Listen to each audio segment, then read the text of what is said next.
Everyone has days of utter misfortune. The feeling that the entire world turns against you is exactly what Murray experiences right now. The moment she pushes the door open, a strange man sits right there in her home. Lindros, wearing a black uniform, simply appears out of thin air in her house. Just like that, shattered glass scatters all over the floor, a scene so chaotic that it seems impossible to clean up. Murray is already frustrated, and now her home is a complete mess. She feels like today is truly the worst day of her life. Misfortunes never come singly, after all. Today, Murray seems to have used up a lifetime of bad luck. First, she misses the subway, which makes her late for work. Then the heavens show no mercy, pouring down a heavy rain that leaves her freezing and drenched. Before she can even react, a passing truck splashes mud all over her. To top it off, even her phone joins in, falling and shattering its screen. Looking at the repair cost of 100,000 yen, Murray's heart bleeds. Originally, she plans to grit her teeth and bear it alone, unwilling to ask her family for money. But looking at the bill on the computer screen, life feels far too suffocating. Just as her frustration reaches its peak, a dull thud suddenly echoes inside the house. Murray assumes the drying rack has collapsed again, thinking that absolutely nothing is going right today. She grumbles as she walks over, believing this miserable day must finally come to an end. But she never expects that upon pushing the door open, what she sees is not the drying rack at all. Murray completely freezes. Out of nowhere, a breathtakingly handsome man stands in her home. Lindros even wears an innocent expression as he asks her where this is. Anyone in her shoes is bound to be terrified. Murray screams in terror on the spot. Her immediate reaction is to quickly call the police, but the moment she picks up her phone, she remembers she just broke it today, making it completely unusable. Seeing Lindros take slow steps toward her, Murray can only hold up her broken phone to defend herself. But what mystifies her the most is that there was clearly no one in the house just moments ago. Where on earth did this guy come from? Lindros realizes he has frightened the girl, which is not his intention at all. To calm her down, he quickly takes a conciliatory stance and introduces himself, sharing his background. Murray listens in utter confusion. His name and titles are far too long and bizarre, completely unlike anyone from here. It turns out that just moments ago, Lindros was attending a victory banquet when his carriage suddenly met with an accident, and he felt as if he were falling into a bottomless abyss. By the time he opens his eyes, again, he has materialized out of thin air inside Murray's home. Lindros remains insistent on his question, desperate to find out where on earth he is. Murray forces herself to calm down. Her apartment is only so big. There was clearly not a single soul here just moments ago, let alone hiding a fully grown, living, breathing man, especially with the outfit he wears, complete with medals and a cape. No matter how she looks at it, it is not how a modern person should dress. The more Murray looks, the more uneasy she feels. This guy not only dresses like a noble from the Middle Ages, but his tone of speech also sounds exactly like someone who stepped straight out of a fantasy novel. An absurd thought flashes through her mind, and Murray tentatively explains that there are no emperors in this day and age, let alone any so-called wars. Lindros still does not give up, insistently asking, "What year is it according to the imperial calendar?" Hearing this, Murray sighs. The generation gap between them is truly deeper than the ocean. Murray walks over to her computer and sits down, stating the truth bluntly. Right. Now it is the 21st century, and there is absolutely no such thing as an imperial calendar. To Lindros, these words are like a bolt from the blue.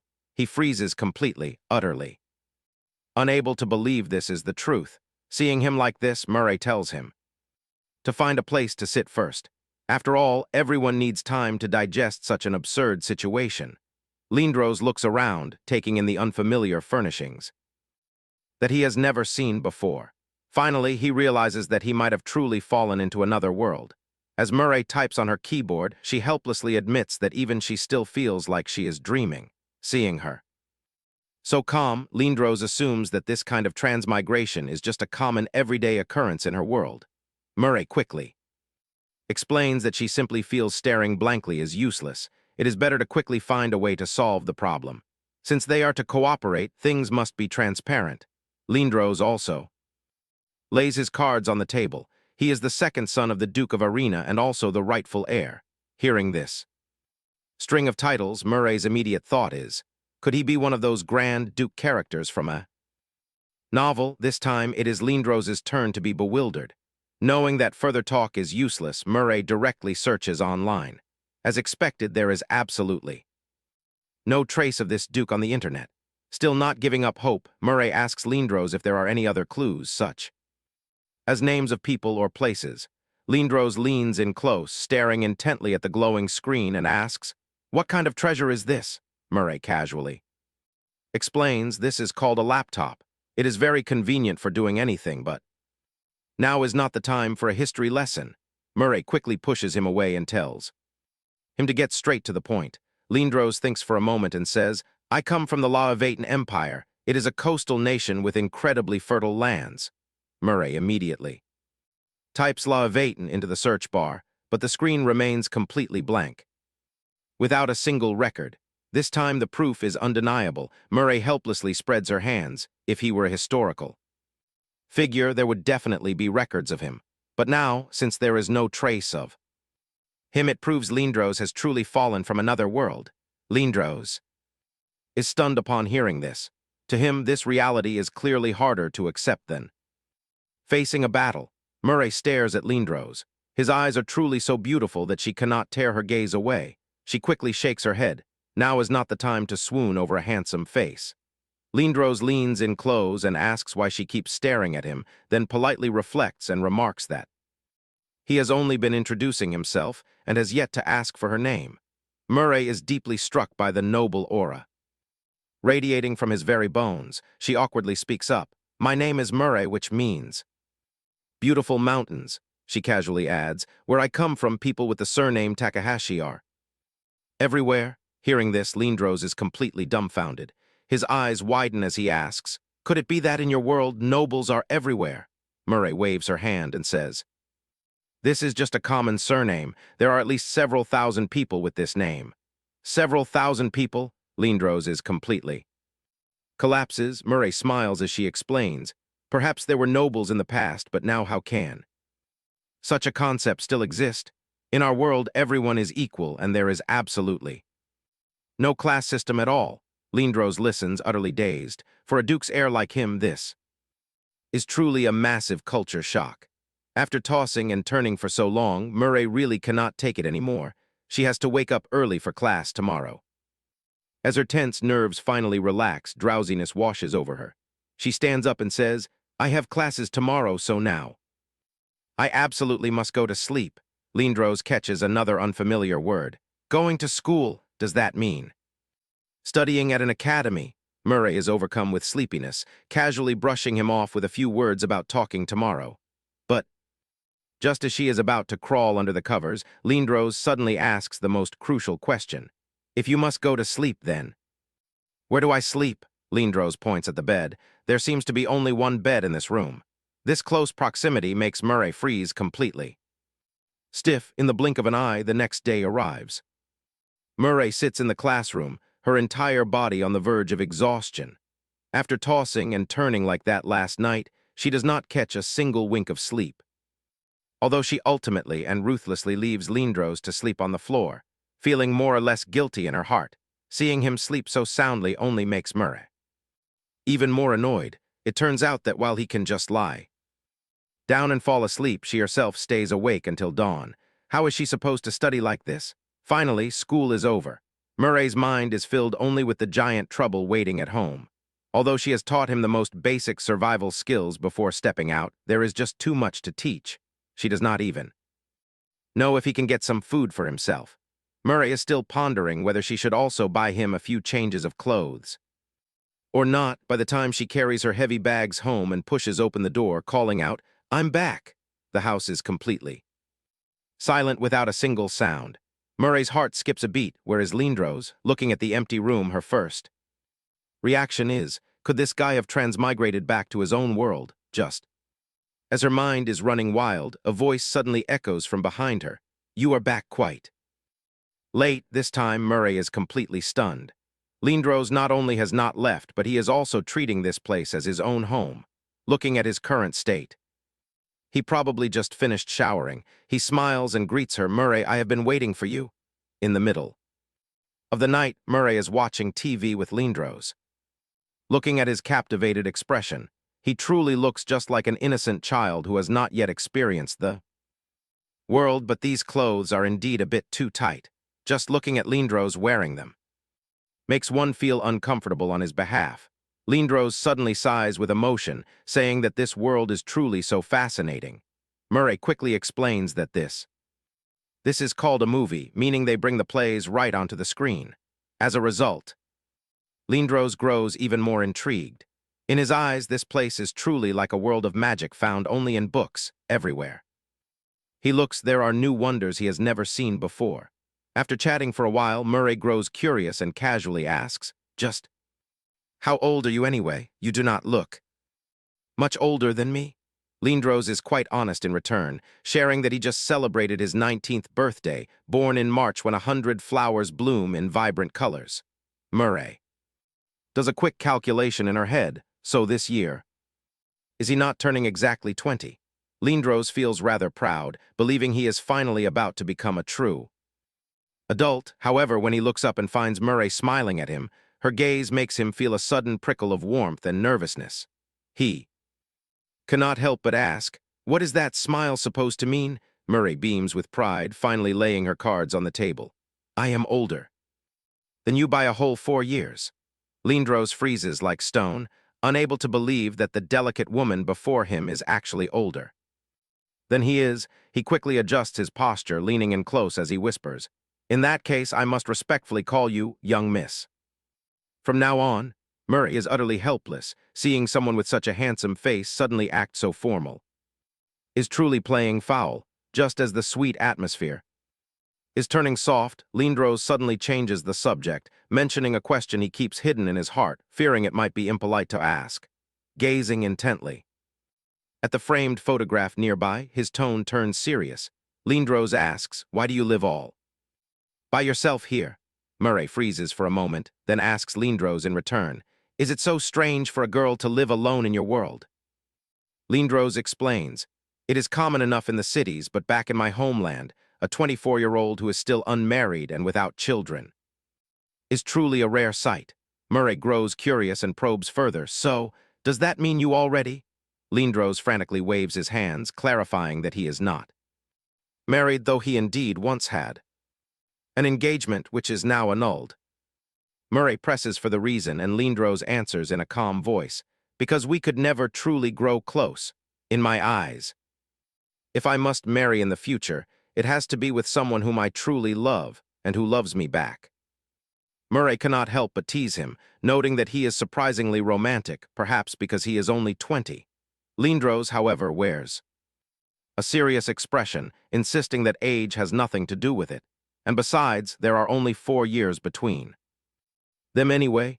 Murray lets out a soft sigh, murmuring, "Just trying to survive these past few years takes everything I have. How can I possibly find the peace of mind to think about such things?" A romantic tale. Ever since she grows into adulthood, she always struggles out in the world alone.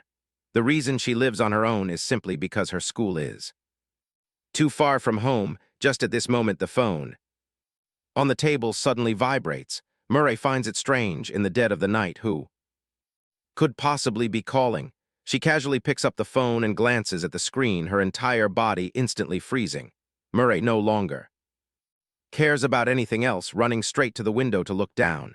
But the moment she looks, she stands utterly dazed. The person standing under the street lamp downstairs is actually her older sister. Murray racks her brains but still cannot understand why her sister suddenly appears here. Murray rushes out while shouting out loud, "No matter what happens, you must absolutely not go outside." Lindros has no time to register what kind of drama this is, and Murray cannot afford to explain. She only leaves a quick command for him to stay put before vanishing into thin air. The room instantly falls quiet, leaving Lindros standing there in a daze, utterly lost. At this moment, downstairs of the apartment building, the street lamp casts a pale, dim glow. Her older sister stands there smoking, her hand still clutching her phone tightly. Murray runs downstairs in a panic, immediately asking, "How did you find this place?" Her sister, however, acts as though nothing is wrong, smiling as she spreads her arms wide and says, "I traveled so far just to see my little sister." But the moment they embrace, Murray immediately senses that something is wrong. She pushes her sister away with force, her tone sharp with hostility. "Aren't you supposed to be undergoing treatment? Why are you drunk to this state?" Her sister doesn't show the slightest hint of guilt. Instead, she tells Murray not to look at her with those eyes. Her completely indifferent attitude makes the atmosphere grow even more tense. This time, her sister doesn't even bother to pretend. She immediately asks for money, demanding 500,000 right off the bat. Seeing that Murray does not reply, she quickly changes her tune, saying 300,000 is fine too. Murray knows all too well in her heart that if she gives this money, it will absolutely go down the drain. Either wasted on some man or thrown into gambling. When on earth will this kind of life finally end? Instead, her sister acts displeased, blaming Murray for being heartless. She complains that she traveled a long distance only to not hear a single kind word, being treated like a despised drunkard instead. This time, Murray truly loses her patience. She straight up tells her directly, how much longer does she intend to live like this, like worthless mud that can never cling to a wall? Her sister screams hysterically, yelling at her to shut up as she slaps Murray across the face. "If I had debuted successfully back then, I wouldn't have wanted anything to do with you for the rest of my life." In her sister's eyes, her current miserable life is entirely because Murray held her back. Having seen through her sister completely, Murray coldly leaves behind a harsh truth. You only ever know how to blame others, which is why your entire life is only ever going to amount to this. With those words, Murray turns and walks away without a backward glance, throwing out a cold warning. "Do not contact me ever again. I have no family like you. If you dare show up at my door again, I will call the police and let them deal with a bottomless pit like you." Her sister shrieks in a rage, "What did you just say?" Once she is back home and the door shuts, the chaotic mess outside is finally shut out, even if only temporarily. Yet the moment she looks up, Lindros is actually standing by the door. Murray sighs in exhaustion. "Did you see all of that?" Lindros quickly explains that he heard too much noise outside and was genuinely worried about her. Murray murmurs, almost to herself, "Didn't you ask me before why I insisted on living all on my own?" This is the second reason. If I had not been ruthless enough back then, who knows what kind of miserable state they would have bullied me into by now. She claims she is long used to it, as these terrible things are nothing new and can no longer hurt her. But Lindros sees right through her with a single glance. At times like this, she shouldn't force herself to endure. When she is clearly hurting so much, yet still trying so hard to put on a brave face, Murray still refuses to admit it, so Lindros brings up an even more painful memory from his past. On his 8th birthday, his own mother actually ends her own life. Lindros recalls how ruthless his father was back then. At his mother's funeral, he actually forbids anyone from shedding a single tear. In a place like the ducal manor, even the right to grieve does not exist. No matter how agonizing it is, one must suppress it until numb. Lindros gives a bitter smile and says, "Since childhood I am taught never to show my true self. Living like that for too long almost paralyses me, but tears are not something one can easily hold back. Those unshed tears pool deep inside the heart, eventually hardening like stone. This is why I always feel so suffocated." Lindros looks at Murray, gently advising her, "If you want to cry, then cry out loud. Do not be so hard on yourself." He says he does not want her to live such an exhausting life like him. After all, he does not belong to this world. Even if he hears all her secrets once he leaves, no one in this world will ever know. Therefore, there is no need to suppress anything. If you want to cry, let it all out. These words become the final straw, and Murray can no longer hold herself together any longer. All the grievances bottled up for so many years suddenly burst forth. This long-lost sense of security allows her whole body to relax. She throws herself directly into Lindros' arms, crying heart-wrenchingly. Yet at this very moment, a strange thought suddenly creeps into her mind. If only Lindros could stay in this world forever, Even if this is just a dream, she does not wish to wake. Up, Murray gazes at Lindros, wondering if everything is real or just another dream. His speed of adapting to modern life is indeed so unbelievably fast. Whether he is playing with a phone or trying out strange desserts, he masters them all quickly. Trying on a new outfit at the mall, Lindros asks, "So, does it suit me?" Looking at his current appearance, Murray even feels a brief illusion. It is as if he has belonged to this place all along. The two of them stroll along the beach late at night. Murray feels a bit shy, saying, "I originally wanted to bring you to a more special place, but I rarely go out, so only think of this spot." Lindros, however, is easily pleased. He says, "I like it here very much," as he looks at the rolling waves. "The sea here is quite different from my world," he says. "It seems bluer and also makes one feel more at peace." Then he murmurs to himself, "But regardless of the world, the sea must be the same, isn't it?" Murray finally shares her inner thoughts, saying that whenever she feels troubled, she comes here, simply staring at the horizon to feel her entire soul being cleansed. About before, "Thank you. Thanks to you, I am able to make it." Here, this sudden gratitude catches Lindros off guard. He coughs twice to clear his throat, insisting it is no big deal.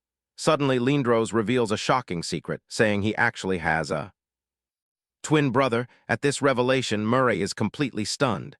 No wonder he always says he understands her. It turns out the two are both the second child in their families. Such deep empathy is something that cannot be faked. More importantly, they look identical. From a distance, one basically cannot distinguish between them. Yet this brother of his lives a rather dissolute life, even being labeled by everyone as a good-for-nothing. Ever since his school days, his brother has spent his time fooling around with women, ruining his reputation. Long ago, most absurdly, his brother feels no shame at all, but is rather proud of it instead. Lindros shakes his head in helplessness, saying, "It is also because of this that the two of us fought countless times in the past." Murray listens and silently muses. She says she cannot begin to imagine someone with an identical face philandering around. Lindros explains, "Actually, the root of my brother's behavior lies with our mother. In his memories, she always favored my brother. That unhealthy obsession with women probably stems from a childhood devoid of motherly love." Murray is temporarily lost for words. This bittersweet taste of being treated differently by one's own family is something she understands better than anyone else. Just then, Murray suddenly asks, "Can you look at me?" This sudden random request catches Lindros off guard. "What are you trying to do?" Murray does not say a word, immediately pulling out her phone and aiming it at Lindros, taking multiple photos in rapid succession. This completely mystifies Lindros, who has never seen such a thing. Glancing at himself on the screen, Lindros is startled, fearing he is somehow trapped inside the little black box. Murray smiles and explains, "This is called a photograph. It works on the same principle as painting." Only then does Lindros understand, realizing it is somewhat similar to movies. Gazing at him through the screen, Murray's voice suddenly softens with deep tenderness. "This is to preserve this moment," she says. "Even if we are no longer together in the future, just looking at this photo will bring back everything that is happening right now." In truth, Murray feels entirely uncertain. If the day truly comes for him to leave, will she even be allowed to keep this photograph? What if she cannot even hold on to this tiny keepsake? Would that not mean their time together is truly nothing but a fleeting dream? Murray cannot help but feel that once Lindros returns to his own world, he will quickly erase her from his memory. Hearing this, Lindros' voice grows remarkably firm. "Absolutely not," he promises. "I will never forget you as long as I live." But just as the air fills with tender emotion, an unexpected thing happens. As raindrops begin to patter down, Murray freezes. Only a moment ago, the sea was completely calm and peaceful, so why is it suddenly pouring?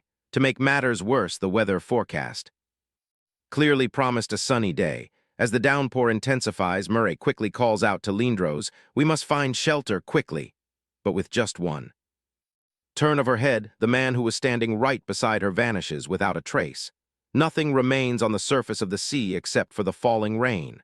Murray is utterly dumbfounded. She tentatively calls out, "Lindros?" No one answers, save for the endless patter of the rain. In the blink of an eye, Lindros has been gone for a whole week, yet the world continues to spin. As usual, and absolutely no one notices that someone is missing. Walking through the library, Murray watches the bustling crowds around her with an empty heart, feeling as though he never even existed in this world. Could those days really have been nothing more than a dream of hers? Just as she is about to give up her search, she suddenly seems to notice something amiss. On one of the bookshelves, Murray finds a book. Has a very strange title called The Song of the Sea and the Nightingale. She is quite curious about what is actually written in this book, but as soon as she opens this book, things go wrong. Murray stands frozen in place. How can this be possible? Within the pages, the silhouette of a man actually appears. "My name is Lindros." Murray is truly flustered this time. Could it be that she is going mad because she misses him too much? Yet the book clearly states the very name that has been missing for a week. The second son of the ducal family, Lindros, is also the legitimate heir. Murray is completely stunned this time. How can this be? It turns out the person she has been yearning for and searching for all this time actually steps out from a book. As darkness gradually falls, the entire city falls silent. But Murray's heart cannot find peace. She just sits on the steps, staring blankly at the novel in her hands. If he is only a character on paper, then how does she account for everything that happened before? In this brick-thick novel, every single location and every person's name written down actually match perfectly with what Lindros said. What is even more absurd is that the male lead of this 1,000-page fantasy novel is none other than Lindros himself. It turns out his life is already destined by this thick book, and even who he will end up with is clearly arranged. The book writes explicitly that his fated half is the heiress of a wealthy merchant named Lillians. They are the match made in heaven. Murray snaps the book shut with a loud thud and laughs at herself. Although she already guessed that he might come from another world, she never expected it to be just a novel. After all, those are merely printed words on paper, not reality at all. If only she could treat all of this as a dream and simply forget it, would it be less painful? But the more she forces herself to forget, the more suffocated she feels inside. Murray takes a deep breath and decides to stop thinking about it. After all, life must go on. No matter how beautiful a dream is, a person must eventually return to reality. Murray is about to go home, but as she reaches the top of the stairs, she is blocked by an uninvited guest. Her sister opens her mouth with ill intent, asking what she is doing here in the dead of night. Murray mutters to herself. There is no smell of alcohol on her, so why is she speaking so insolently? She reminds her sister that she warned her last time. If she dares to come again, she will call the police. Her sister suddenly snaps, shoving Murray hard against the steps. She mutters that Murray must be laughing at her in secret, thinking that someone like her would be better off dead. Murray is completely bewildered, having no idea what her sister is raving about. What her sister hates most is Murray's look of pity for the world.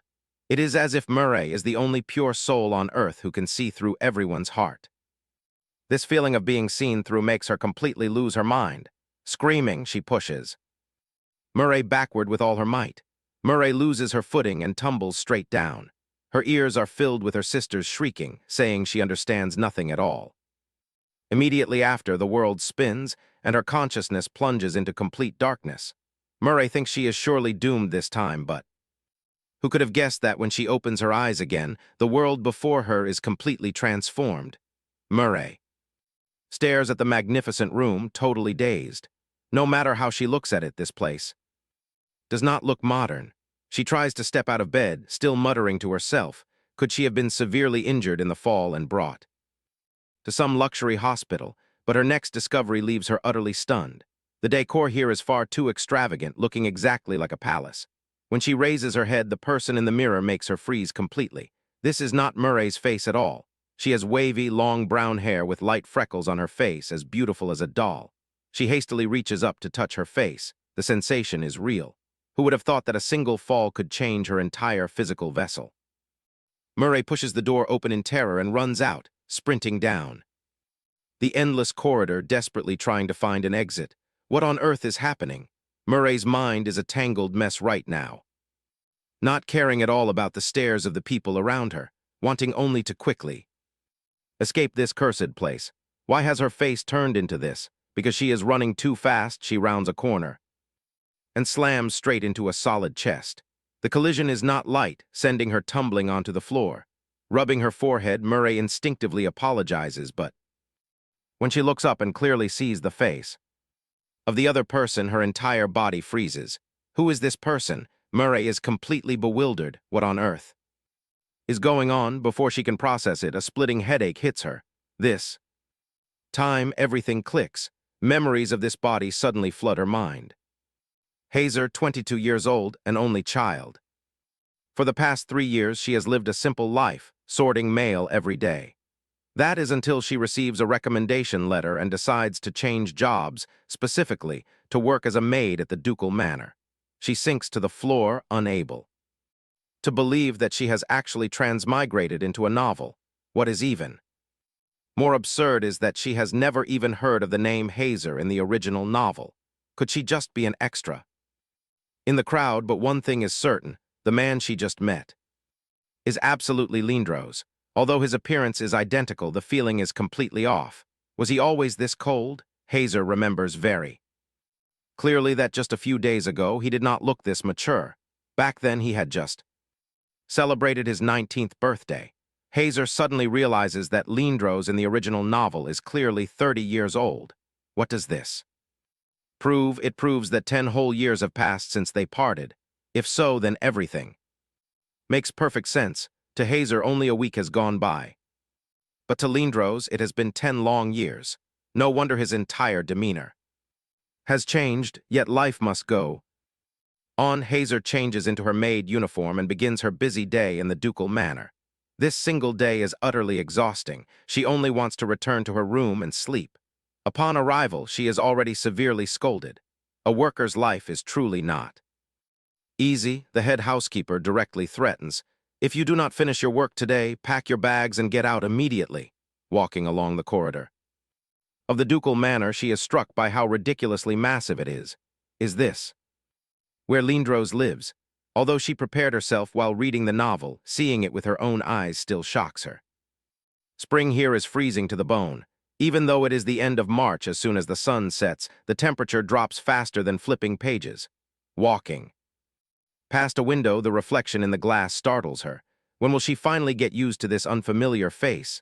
Looking out the window, the other side is Lindros' bedroom. After tossing and turning all day, she now feels completely awake. Speaking of Lindros, he is truly a genius. He became a knight at 14. And at 16 and 18, he twice escaped death by a hair on the battlefield. She thought he would always have smooth sailing, but at 26, everything was ruined in that war. To aid their ally, the enemy commander sent him a major gift. Who would have thought that the box contained the severed head of his superior? This was no victory celebration, it was a psychological torment. Since then, he has never had a peaceful night's sleep.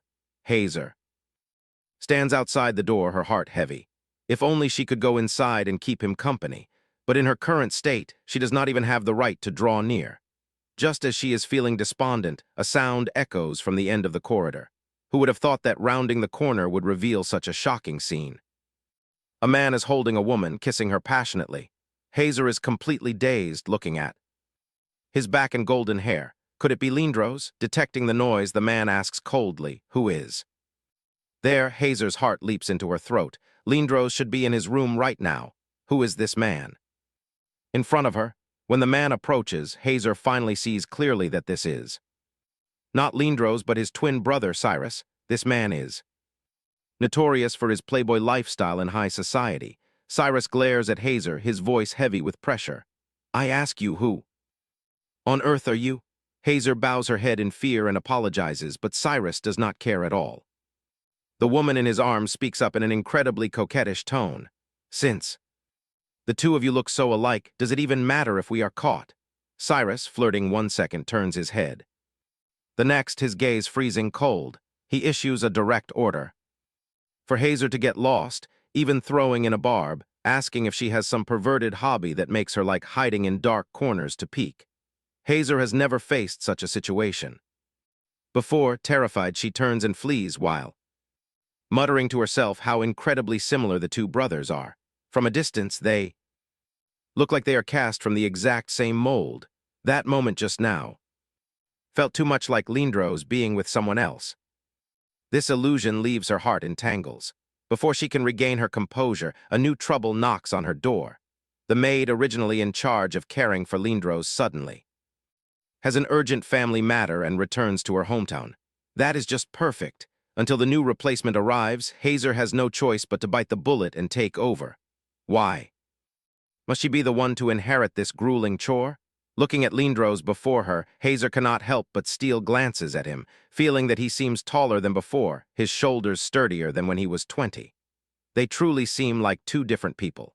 Just as her mind wanders, a sound echoes beside her.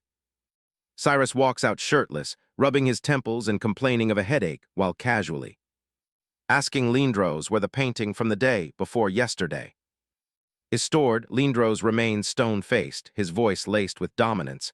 I said no women are allowed in the manor. Do you have absolutely no respect for me? Cyrus has an innocent look on his face, attempting to use artistic creation as an excuse. But the moment he turns his head, he recognizes Hazer standing nearby as the very maid who was hiding in the shadows to peek the other night, right? Lindros has no desire to hear his nonsense and gets straight to the point. Those paintings of yours are not worth a single penny now. He even suggests finding Cyrus a more suitable job, like quickly finding a woman to marry, and then getting the hell out of this manor. Those words are far too harsh. Hazer stands beside them, listening with her heart in her mouth. The smell of gunpowder between the two brothers is thick enough to blow the roof off. Cyrus suddenly laughs and shoots a question back at Lindros. To escape your engagement this time, what new excuse are you planning to cook up? Lindros has completely lost his patience. He merely points at the main door and tells Cyrus to get out. In his eyes, exchanging another word with this useless piece of trash is a waste of life. But Cyrus is no pushover either. He sneers, spitting out the word trash with venom. Aggressively grabs Lindros' collar, hitting his weak spot. He says a block of wood who does not even react to women has absolutely no right to point fingers at him.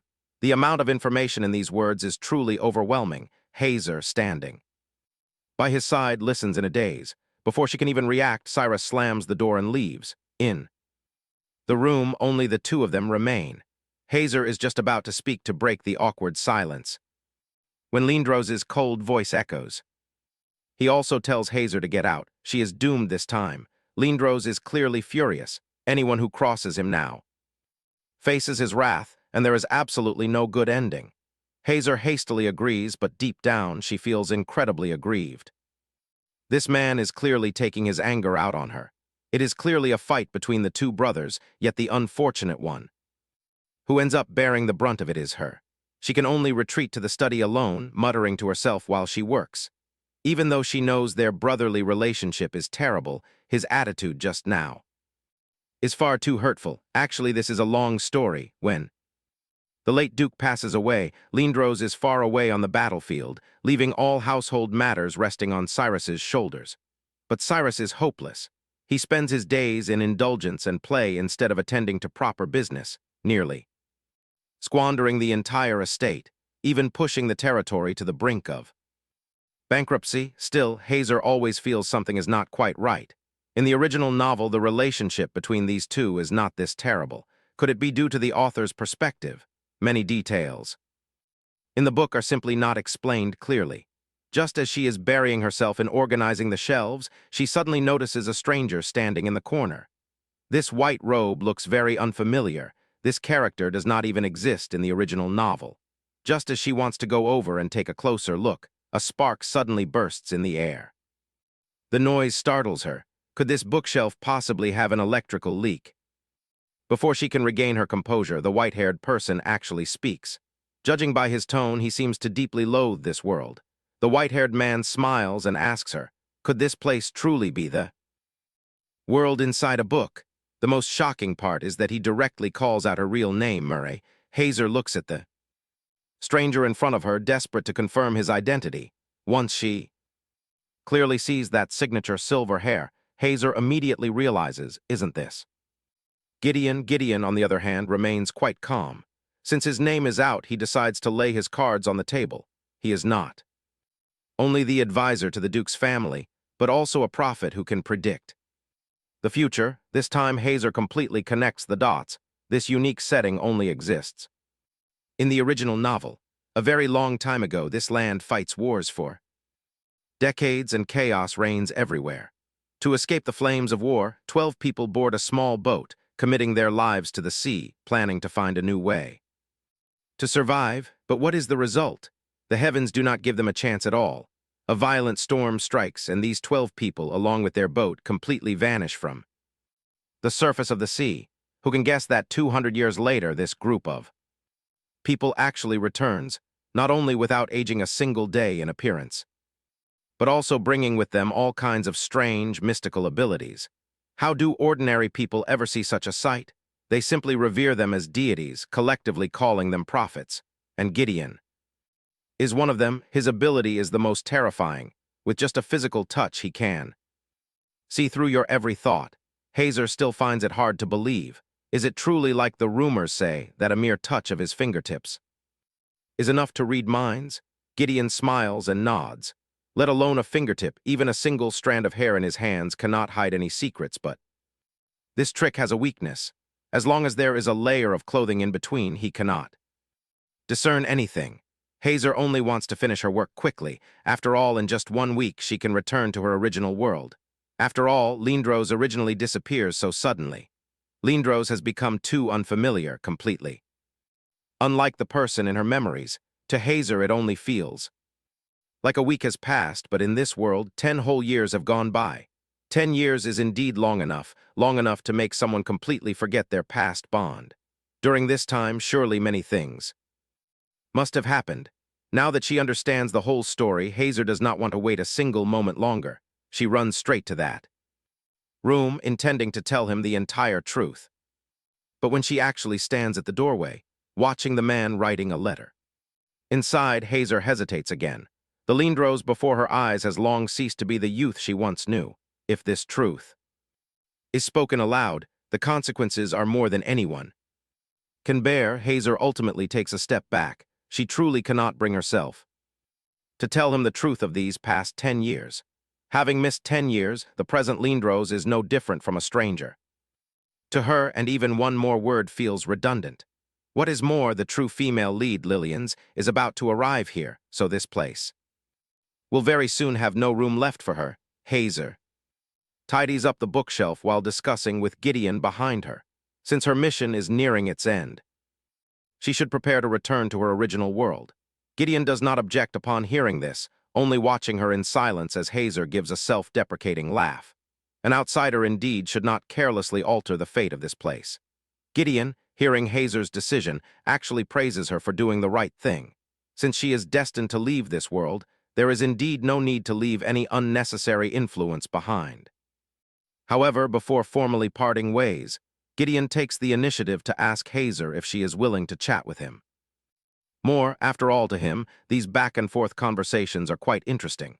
Before she knows it, is this already the 6th day Hazer seriously works as a maid? These days pass by in a way that actually makes her seem more like the original owner than the original owner herself. Every morning she must attend to Lindros' daily life, and in the afternoon she must slip into Cyrus's art studio to clean up, while occasionally finding time to chat with Gideon. These hectic days are truly testing her limits. Furthermore, Hazer always has the feeling that someone is secretly watching her from the shadows from the very first day. But right now, the person she is most concerned about is Cyrus. Right before her eyes, the moment he takes up his paintbrush, he seems to transform into an entirely different person. That sheer gravity indeed does justice to his title of a genius painter. Do not be fooled by how Cyrus spends his days now, constantly holding a paintbrush. He was once the legitimate heir. For the sake of freedom, he long ago yields his position to Lindros, while she is busy peeping, Cyrus suddenly speaks up. "You little peeping girl over there, get over here." Caught red-handed, Hazer can only reluctantly drag her feet forward, asking if he is calling her. Without even turning his head, he directly tells her to give her opinion on the painting. This really puts Hazer on the spot. Stepping closer to take a look, she sees that this painting style is completely different from Lindros's. It seems these two brothers are not just slightly different. Hazer hesitates for a long while before finally squeezing out a dry compliment. "This painting is truly beautiful." Hearing this, Cyrus bursts into laughter. "I already know those useless words. This level of confidence is indeed not modest at all." Hazer, at this moment, grows even more flustered, quickly explaining that she is a science student whose mind used to be filled only with math problems, and she is utterly clueless when it comes to art.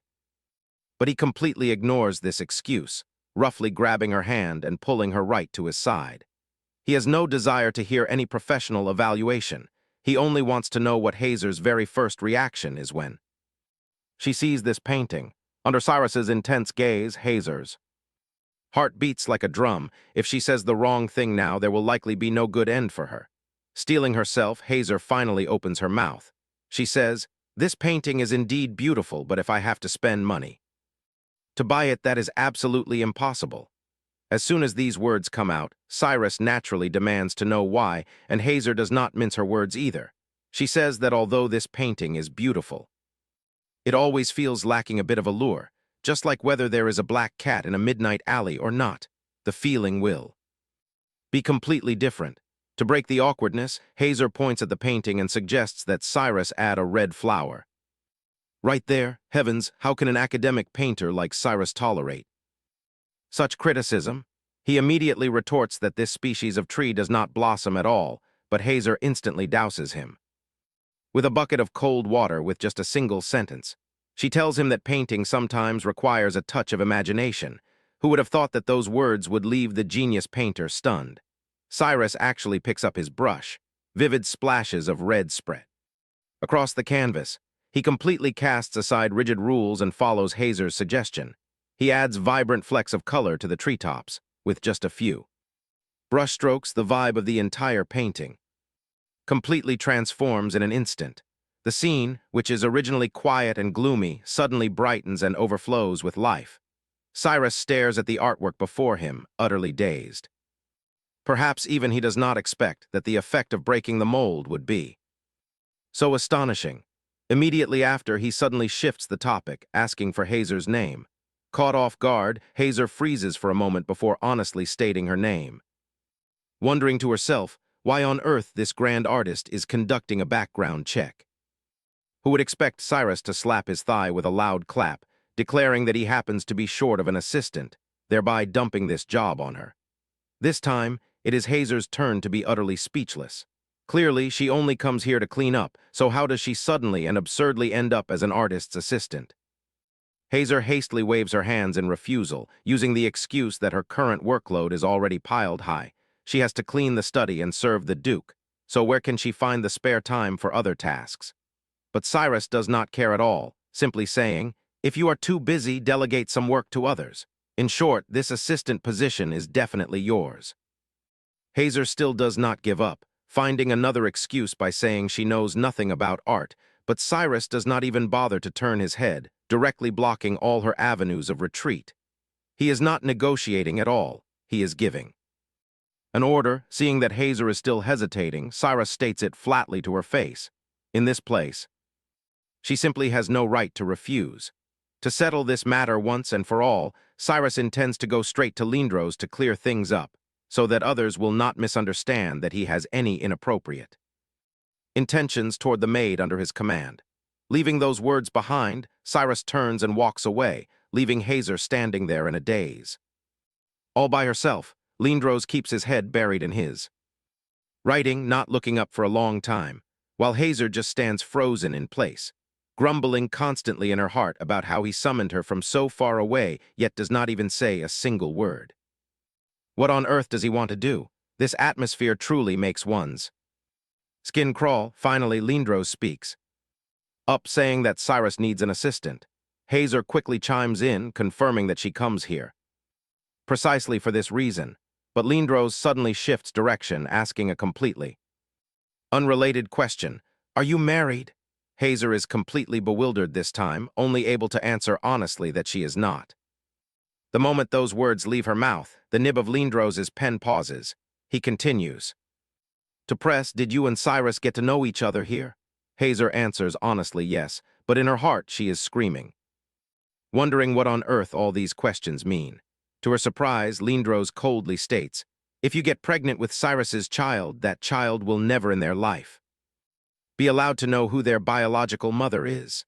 These words leave Hazer completely in the dark, unable to follow his train of thought at all, so she can only reply in confusion, I do not understand what you are saying. Lindros has no intention of explaining, only asking coldly in return, you surely do not wish to see this tragedy happen, do you? Immediately after, a pouch of money is thrown straight onto the floor. Lindros lays his cards on the table this time, directly ordering her to leave. He demands that she leave this territory immediately. He has tolerated Cyrus's wanton behavior long enough.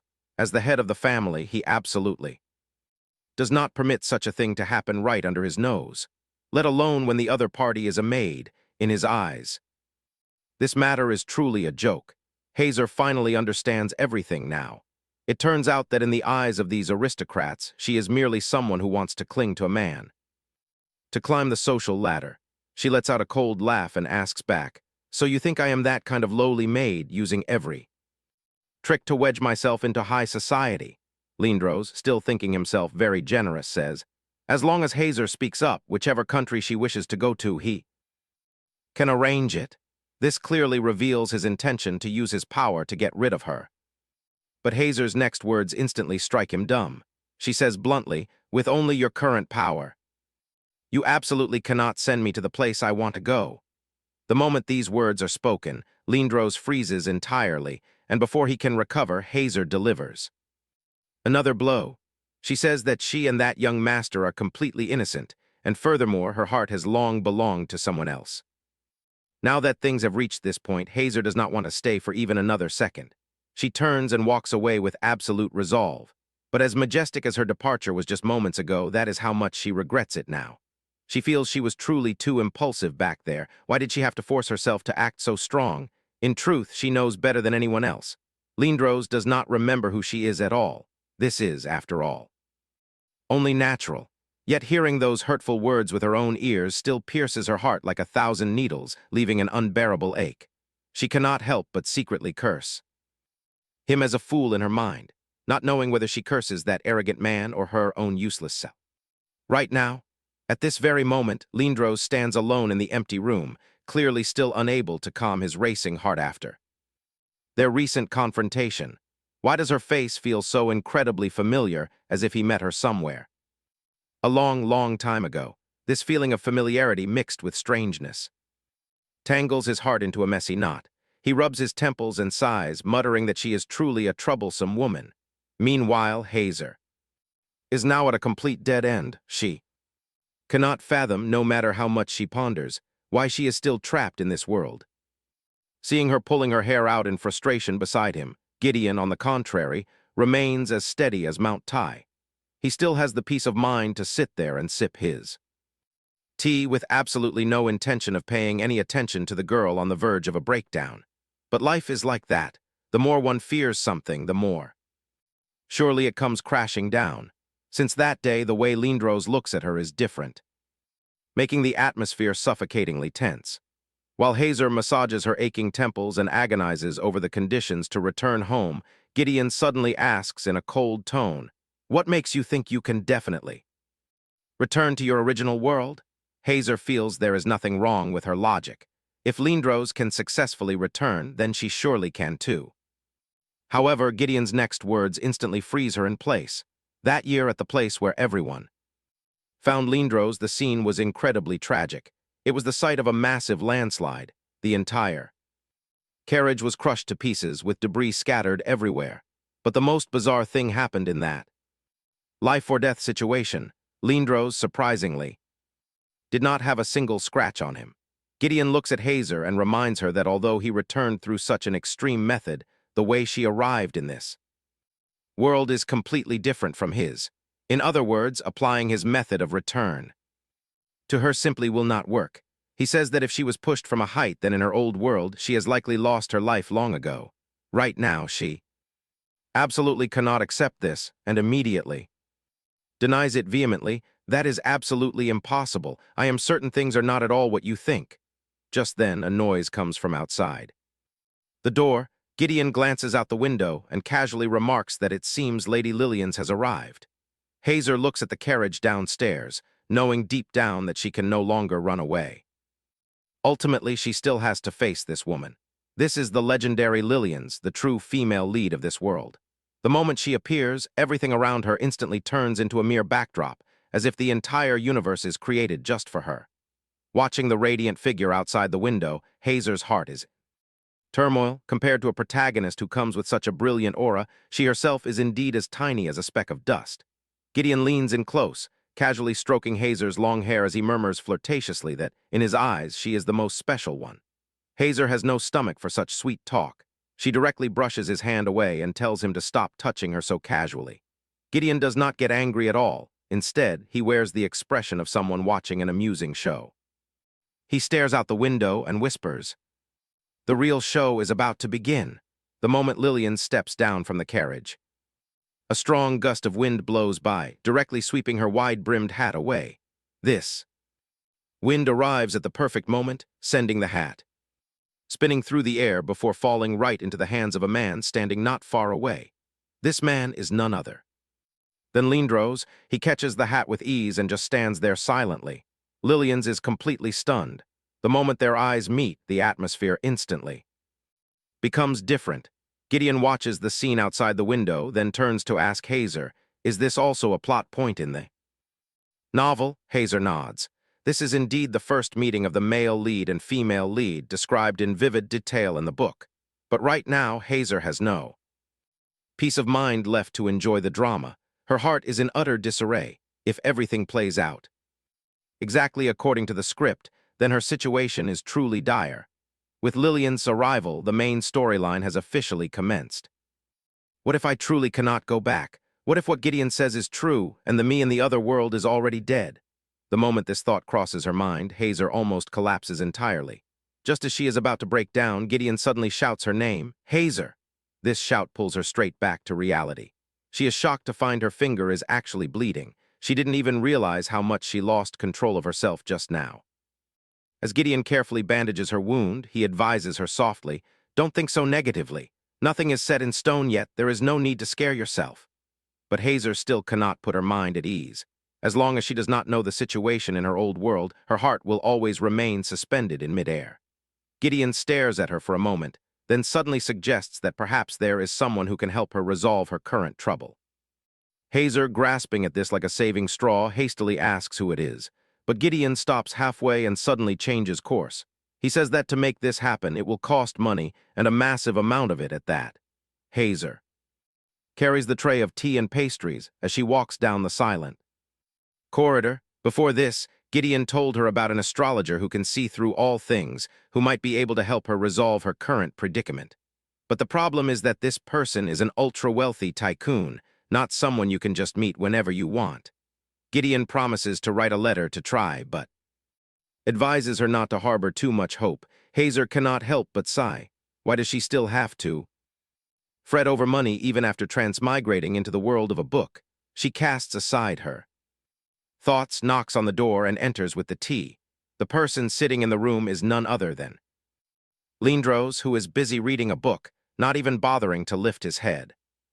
Hazer has long expected this scene. The Duke indeed does not even spare her a single glance. Just as Hazer sets down the teacup, Lindros suddenly looks at her bandaged hand. He cold-heartedly asks, "Can you still work with your hand injured like that?" Hazer is fuming inside, but what can she do? He is the master, after all. She can only force a smile and explain, saying that this minor injury will heal quickly and will absolutely not delay her work. As it turns out, Lindros does not listen to her at all, directly ordering her out and telling her to stay away from him until her wound heals. Thus, before her work is even finished, she is kicked out. Hazer has no choice but to obediently comply and Retreat, but her stomach is doing flip-flops. What if she gets thrown out of the manor just because of this tiny injury? How will she survive the days ahead? Cyrus is hiding in the painting room, busy working. From his look, he clearly has no mind to mind. Other people's business. Walking down the long corridor, Hazer has only one thing on her mind: where can she get some money? Hazer is now green with regret. If only she knew, she would have just obediently accepted that pouch of money from the start, no matter how terrible his attitude was. After all, never let pride get in the way of money. Cyrus, sitting nearby, has long seen right through her. He asks, "What is wrong with you?" Since earlier, she has been sighing endlessly. Hazer quickly shakes her head and replies, "It is nothing."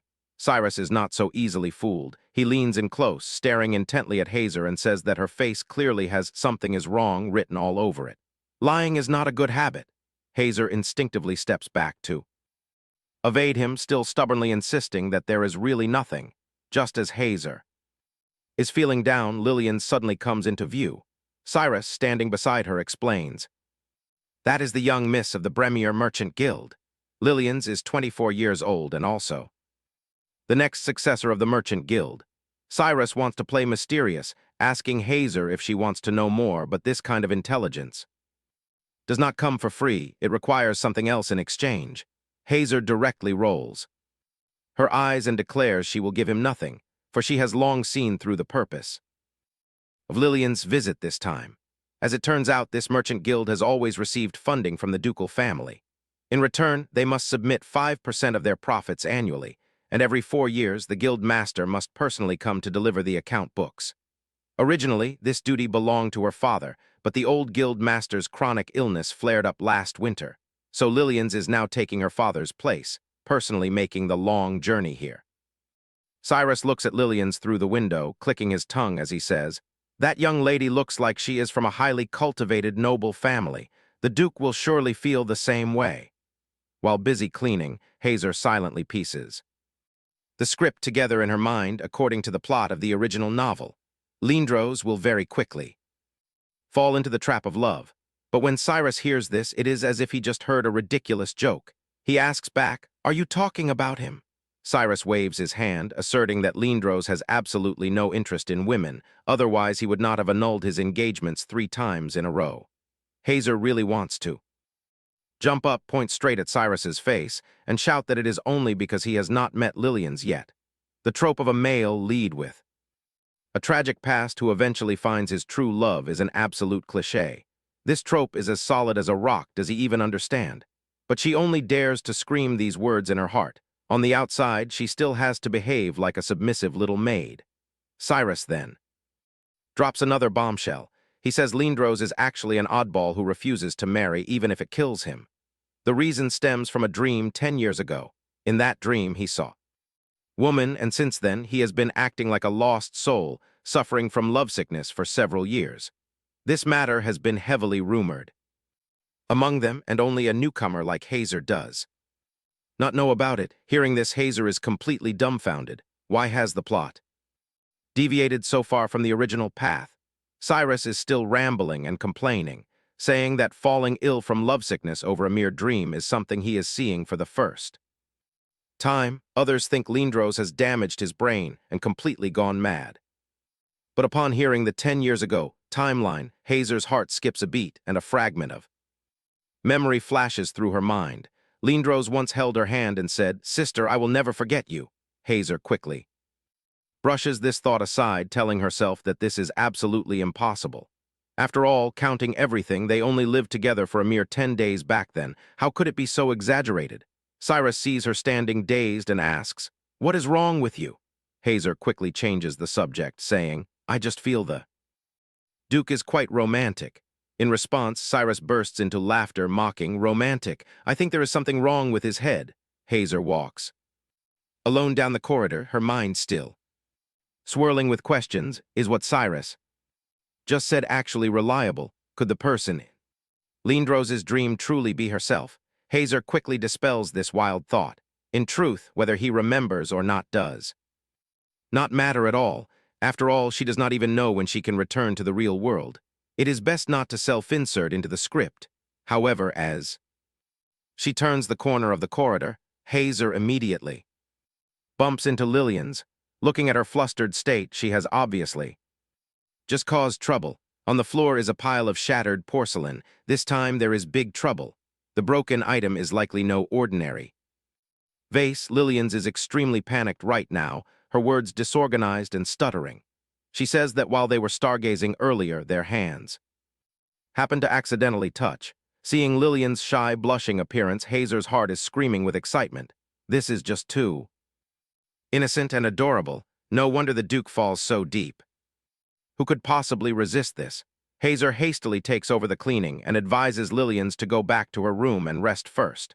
Lillian still wants to stay and lend a hand, but Hazer firmly refuses. How could a highborn young lady be doing dirty work? This is a maid's duty after all. Watching Hazer's busy figure, Lillian stands there, feeling even more guilty.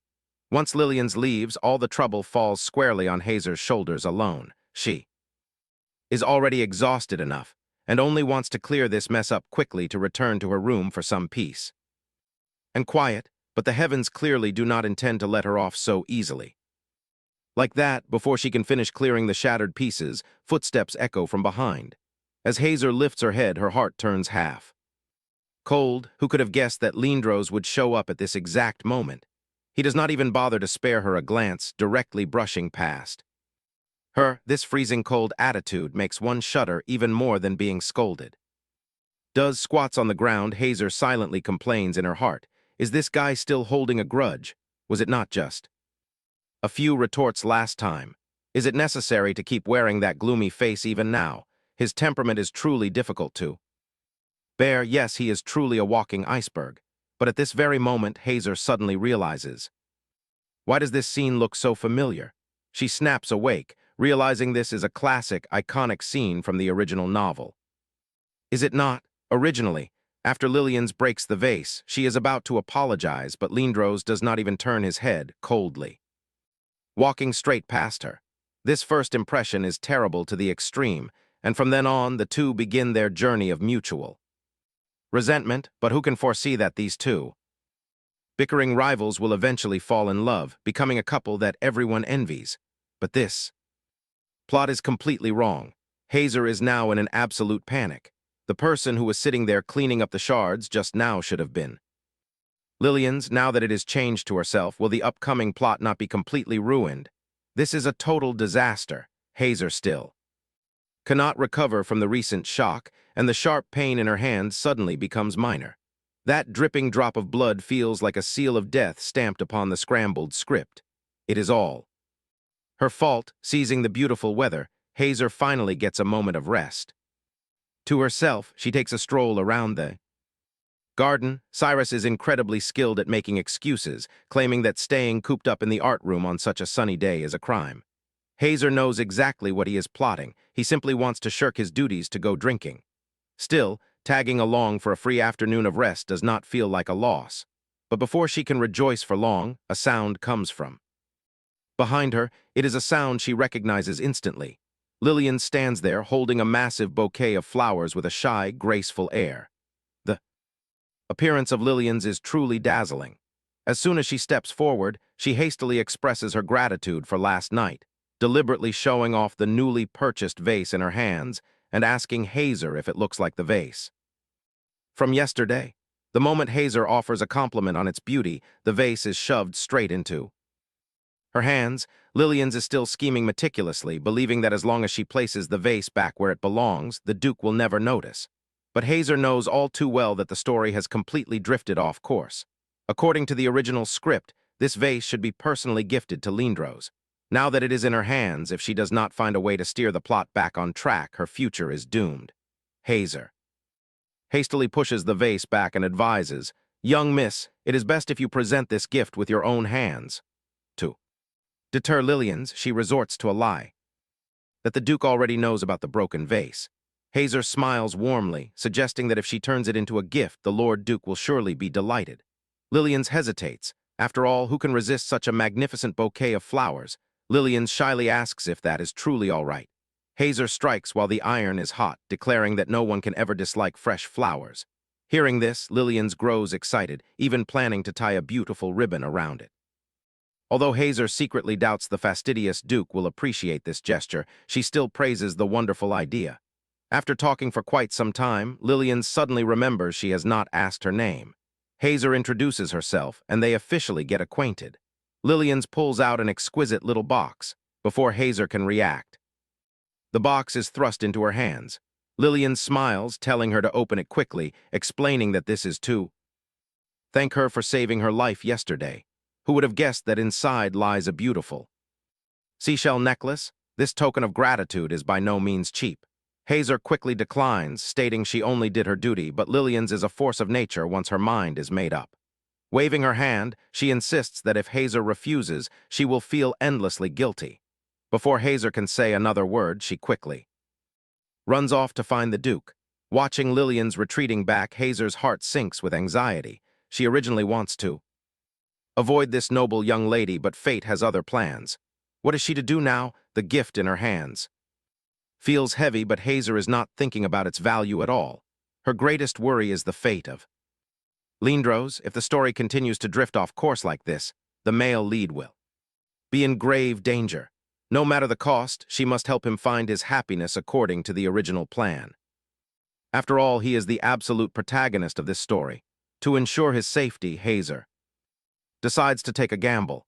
Thinking the study is empty, she enters only to find Gideon lingering there. Just as she pokes her head inside, she is caught red-handed. Gideon turns around and asks, "What are you doing here?" Hazer can no longer hide, so she grits her teeth and steps forward. She tentatively asks for his guidance. Gideon is surprisingly generous, telling her to speak freely. What Hazer cares about most is still the letter that has received no reply. She softly inquires if that friend of his has sent a response. Gideon immediately throws cold water on her hopes, saying she should not expect a reply anytime soon. After all, communication in this world is nothing like the place she comes from. Before Hazer can recover her composure, Gideon suddenly stares intently at her, demanding to know what she is hiding. This time, Hazer is completely exposed, stammering without a word. Seeing her state, Gideon decisively changes his approach, proposing to directly view her memories. Hazer finally nods. The moment Gideon reaches out to touch her, she fears the secrets hidden within her mind can no longer be kept secret. After viewing her memories, Gideon only utters 3 words, "I understand." Gideon suddenly inquires about the upcoming plot points in the novel, leaving her at a loss for how to explain. Ultimately, Lindros' reaction is the main focus. Before they can reach a conclusion, Lillian's rushes in to find her. Grasping Hazer's hand, her face is filled with unconcealed joy as she excitedly announces that the Duke has actually accepted her gift. Hearing this, Hazer feels as if struck by lightning. This is completely wrong. In the original story, Rose is notoriously cold and aloof. He not only rejects Lillian's on the spot, but also warns her not to wander around the manor. Yet now, the plot is completely reversed, and the one who is supposed to suffer humiliation has easily won over the male lead. This time, Hazer is in an absolute panic. That foolish Duke must have misunderstood, surely. He believes she is the one who broke the vase. If she does not find a way to make Lillian's dislike her soon, the original story will be utterly beyond saving. Meanwhile, Lillian stands there, lost in her infatuated daydream, feeling that the Lord Duke is incredibly gentle to the extreme. Hazer can only steel herself and play along, though her mind is a tangled mess. Gideon, who watches the drama unfold from behind, offers no comment. Life goes on, and Hazer can only return to her duties.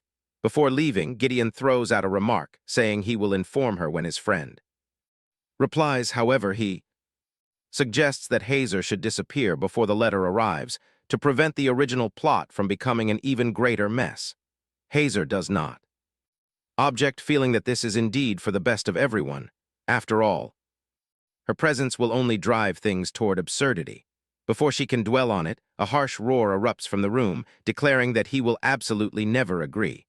The commotion is so loud that it startles her. Hazer recognizes Lindros' voice instantly.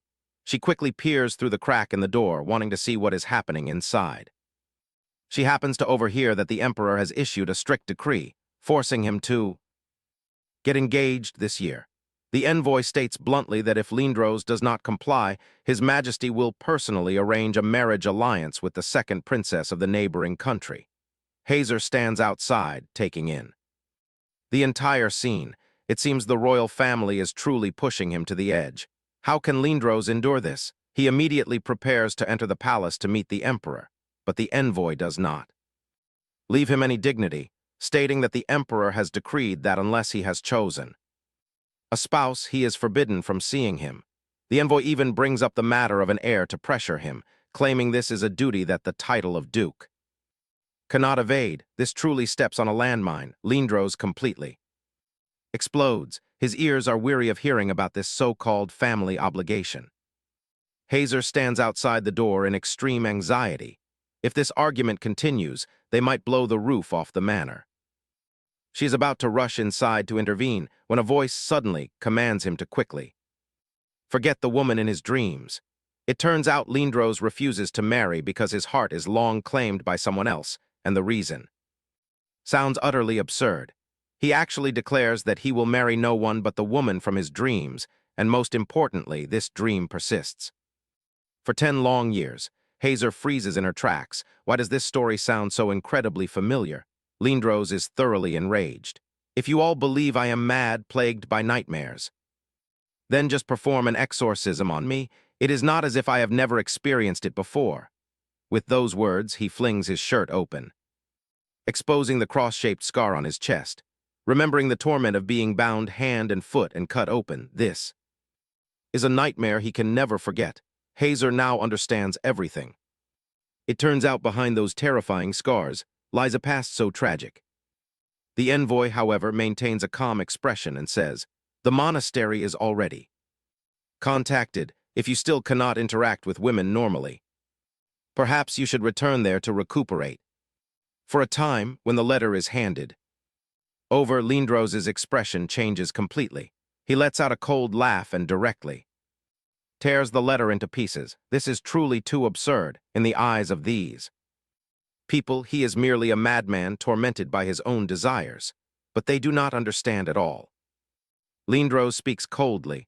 All of this is useless. 10 years ago, I already gave everything to one person. Already, hearing this, the envoy can no longer keep his composure, shouting loudly, "Stop speaking such nonsense. That woman named Maid does not even exist in this empire." The atmosphere instantly drops to freezing point. Lindros fiercely grabs the other's collar, his tone cold as ice. He warns him to keep his filthy mouth away from that name. The envoy is utterly terrified, even stumbling over his words, unable to speak. Clearly, Lindros decisively throws down his cards. "If you all believe I am still sick, then just speak plainly. What kind of brand do you want to carve onto my body this time?" But right at this moment, a sound suddenly echoes from outside. Lindros reacts instantly, demanding to know who is hiding outside the door. Meanwhile, Hazer can no longer care about anything else. She pushes open the grand doors and runs straight to find Gideon. Before Gideon can even react, she grabs him tightly, demanding answers. "You knew everything all along, don't you?" Lindros never forgets. Hazer suddenly understands everything, the person who reigns in his heart all this time is her. Gideon still plays dumb, asking what she is talking about, but since things have reached this point, hiding it is completely pointless. Finally, Gideon yields and admits that he should not hide the truth from her any longer. Hazer is furious, calling him a liar to his face, but Gideon has his own justification. As the family advisor, he cannot stand by and watch the Duke's marriage be endlessly delayed, so he chooses the safest course of action. Hazer absolutely does not accept this excuse. Even if it is for the family's sake, how can he lie with a clear conscience? For days, she is deceived, led by the nose like a fool. Right at this moment, Gideon suddenly mentions the scar on Lindros' chest that she must have seen. Hearing this, Hazer is rendered completely speechless. Gideon sighs, recounting that when Lindros first returns, he suffers from high fevers for 2 whole years and even experiences auditory hallucinations. The old Duke, wanting to cure his son, summons every famous doctor, but in the end, none can find a cure. Driven to desperation, the old Duke conceives an absurd idea. He invites priests over, planning to try an exorcism. The scar on Lindrose's chest is where it comes from. Hearing this, Hazer's heart turns cold. This is not saving. People clearly wanting to take his life. Gideon continues, the Arena family is originally the pillar of the empire, where reputation is more important than life itself. Yet within such a prestigious noble house, the Duchess ends her own life, and rumors spread wildly outside that Lindros is possessed by a demon. Gideon explains helplessly, the old Duke was also cornered back then, and I cannot bear to listen to this anymore. If you already knew that the other world Lindros spoke of is real, why do you not step forward to help him? Gideon counters. Even if I speak the truth, who will believe it? Everyone will only feel that the two of us are conspiring to make up stories. He stares intently at Hazer and asks, if it is the past, do you believe those nonsensical words? Hazer is completely speechless.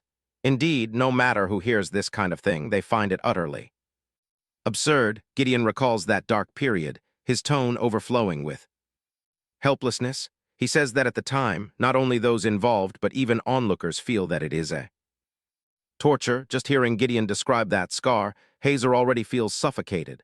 That pain, she fears, is even more agonizing than experiencing it oneself. Just how much torment does Lindros have to endure back then? Hazer suddenly recalls the words Lindros once tells her, and her tears can no longer be held back.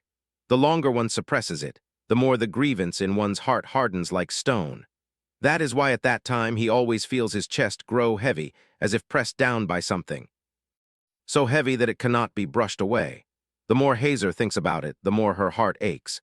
If she can be by his side to keep him company back then, even just to hold him, does he feel less lonely? Gideon looks at Hazer and tells her that after that painful experience, Lindros changes completely.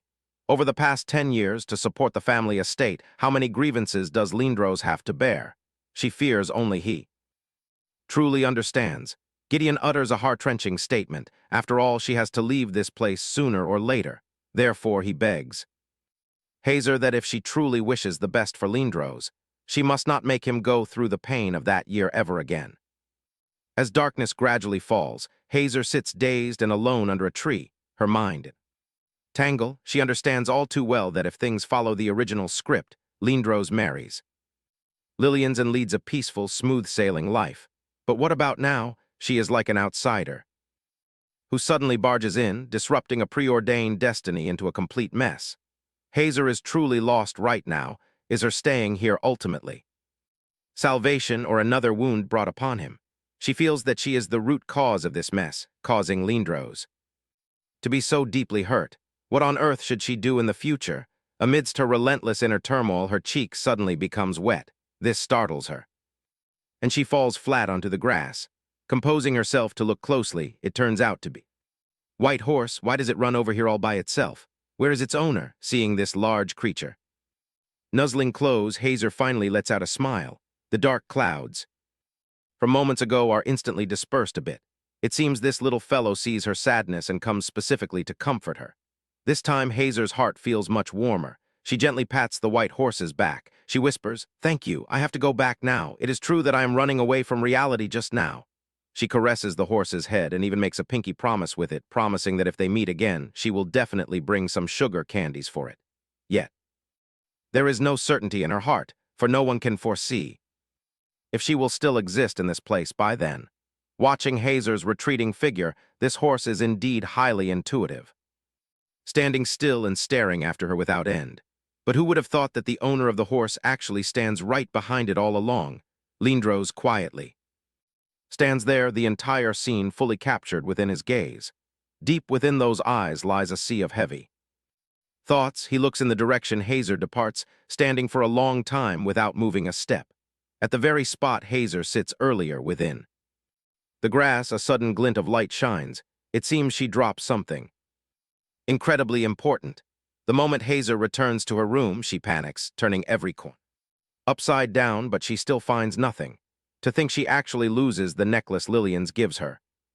Just like that, if she truly cannot find it, how can she ever face Lillian's again? She does not give up, continuing to search frantically, certain that she must have dropped it around that area. But in this pitch-black night, where is she supposed to look? Just then, a sound suddenly comes. From behind, Hazer turns around in startlement, and who would have thought that Lindros stands right there at the door? This situation is indeed a bit awkward. Hazer quickly explains that she is looking for her necklace, not forgetting to complain that he walks without making a sound. In the dead of night, it is truly terrifying. As a result, Lindros, without saying another word, directly tosses a box over. It turns out the necklace falls by the well, and he happens to pick it up. Recovering this treasure, Hazer breathes a sigh of relief. Only now does she realize that she must have accidentally dropped it while playing with the white horse earlier. But thinking about it, the logic does not add up. How can a necklace dropped in such a secluded spot be coincidentally found by Lindros? Can it be that while she sits by the well, he is watching her from the sidelines the entire time, looking at the back of Lindros as he drinks alone? Hazer's heart churns with worry. She knows all too well that Lindros usually relies on sleeping pills to close his eyes. If mixed with alcohol, she fears it can be life-threatening. Although Hazer reminds herself that she is merely a passing traveler, at this moment she cannot pretend not to see. Summoning her courage, she speaks up to advise him, Lord Duke. Taking medication with alcohol is too dangerous. Lindros slowly falls silent for a long time, and the atmosphere suddenly becomes bizarre. In the end, when he speaks, he asks an entirely unrelated question. Where are you from? This time, Hazer is completely stunned. And before she can invent a plausible story, Lindros presses close to her, leaving her with no escape. He glares at her and demands to know if she already has someone else in her heart. Who exactly is that man? Where is he? Lindros resolutely refuses to let it go, insisting on finding out the identity of that man. Hazer remains silent for a moment before finally deciding to speak. She says that man is right here in this empire, although the two of them have only known each other for a short while. She always feels as if they are familiar since past lifetimes. Hearing this, Lindros suddenly changes the subject, asking if the wound on her hand is healed. Hazer wears a confused expression, saying that she has never been injured in the first place. The atmosphere suddenly becomes delicate beyond words. Lindros pours himself another drink, ruefully saying that deep in his heart, he also harbors the image of someone, only now it is impossible to ever meet her again. Just as these words are uttered, Hazer is stunned. Lindros suddenly draws closer, looking straight into Hazer's eyes, to ask a question that pierces deep into her soul. If you say you have that person in your heart, suppose one day they are no longer there, do you go find a new person to replace that position? Hit right where it hurts, Hazer stands frozen in place. If she is still Murray right now, she certainly answers without hesitation that she never forgets the one she loves so deeply, but her current self is Hazer. And for the sake of survival, she is forced to make a different choice. She hesitates, saying, if there is truly no other choice, I will choose to start anew. Hearing this answer, Lindros does not get angry at all. On the contrary, he shows an expression of having seen through everything. As long as you can live a happy life, even if it is a lie, I am willing to play along with you. Hazer adds another sentence. People often say that the pain of parting must rely on a new love to heal. Hearing this, Lindros only faintly tosses back two words. Is that so? This conversation ends here. Lindros has no intention of staying any longer. He turns his back and walks away without looking back in the slightest, leaving only Hazer sitting there, dazed, facing the empty room. As long as you can live a happy life, that is enough. The final words Lindros leaves behind somehow still feel as if they harbor deep, unspeakable emotions. In the blink of an eye, a month passes, the first summer in this world is silently knocking on the door. Hazer clutches her things as she crosses the garden. The passing days are relatively peaceful, but some things are destined to no longer remain tranquil. Just by the flower bushes not far away, Cyrus sits and paints. The person standing beside him is none other than Lillian's. Sticking closely to the original novel's plotline, Lillian's is indeed the muse who inspires Cyrus. Right at this moment, Cyrus directly speaks up and asks, Hazer, what are you busy with over here? Lillian smiles and waves her over, urging her to come quickly. Cyrus, standing beside her, cannot help but grumble. You take so long to return, I think you go to dig a well. Hazer looks at the two before her, inwardly sighing. It seems she has completely missed the best opportunity. To retreat, Cyrus points at the painting and asks, Hazer, look at this, Lillian suggests. Using Lappy's lazuli pigment. What do you think? I want to use this color for the dress. Hazer is stunned upon hearing this. That is an extremely expensive art medium. Is there truly a need to be this extravagant? Yet Cyrus wears a highly serious expression. He does not want Lillian's to think he is stingy. Lillian stands beside him with expectant eyes, asking, Do you think it is beautiful? Hazer looks at the two of them, inwardly calculating that if they use such expensive paint, it surely leaves a good impression on Lindros, but Cyrus keeps staring at Hazer, his eyes filled with suspicion, and he directly exposes her, claiming she lies. Hazer is genuinely panicked now, stammering for a long time without squeezing out a single word. The atmosphere is so awkward that she just wants to dig a hole and crawl into it. Fortunately, Cyrus does not intend to press further. He turns his head away, shifting his focus back to the easel, and asks Lillian's beside him, What do you think of this painting? This is the one I paint at the tavern a few days ago. Lillian's leans closer to take a better look, praising it with a smile. The atmosphere in this painting is wonderful. It feels as if one can even hear the bustling sounds of the tavern. Hearing this, Cyrus says nothing, only letting out a thoughtful grunt. Immediately after, he suddenly turns to ask Hazer if she thinks so as well. Caught by Cyrus's serious gaze, Hazer momentarily does not know how to respond.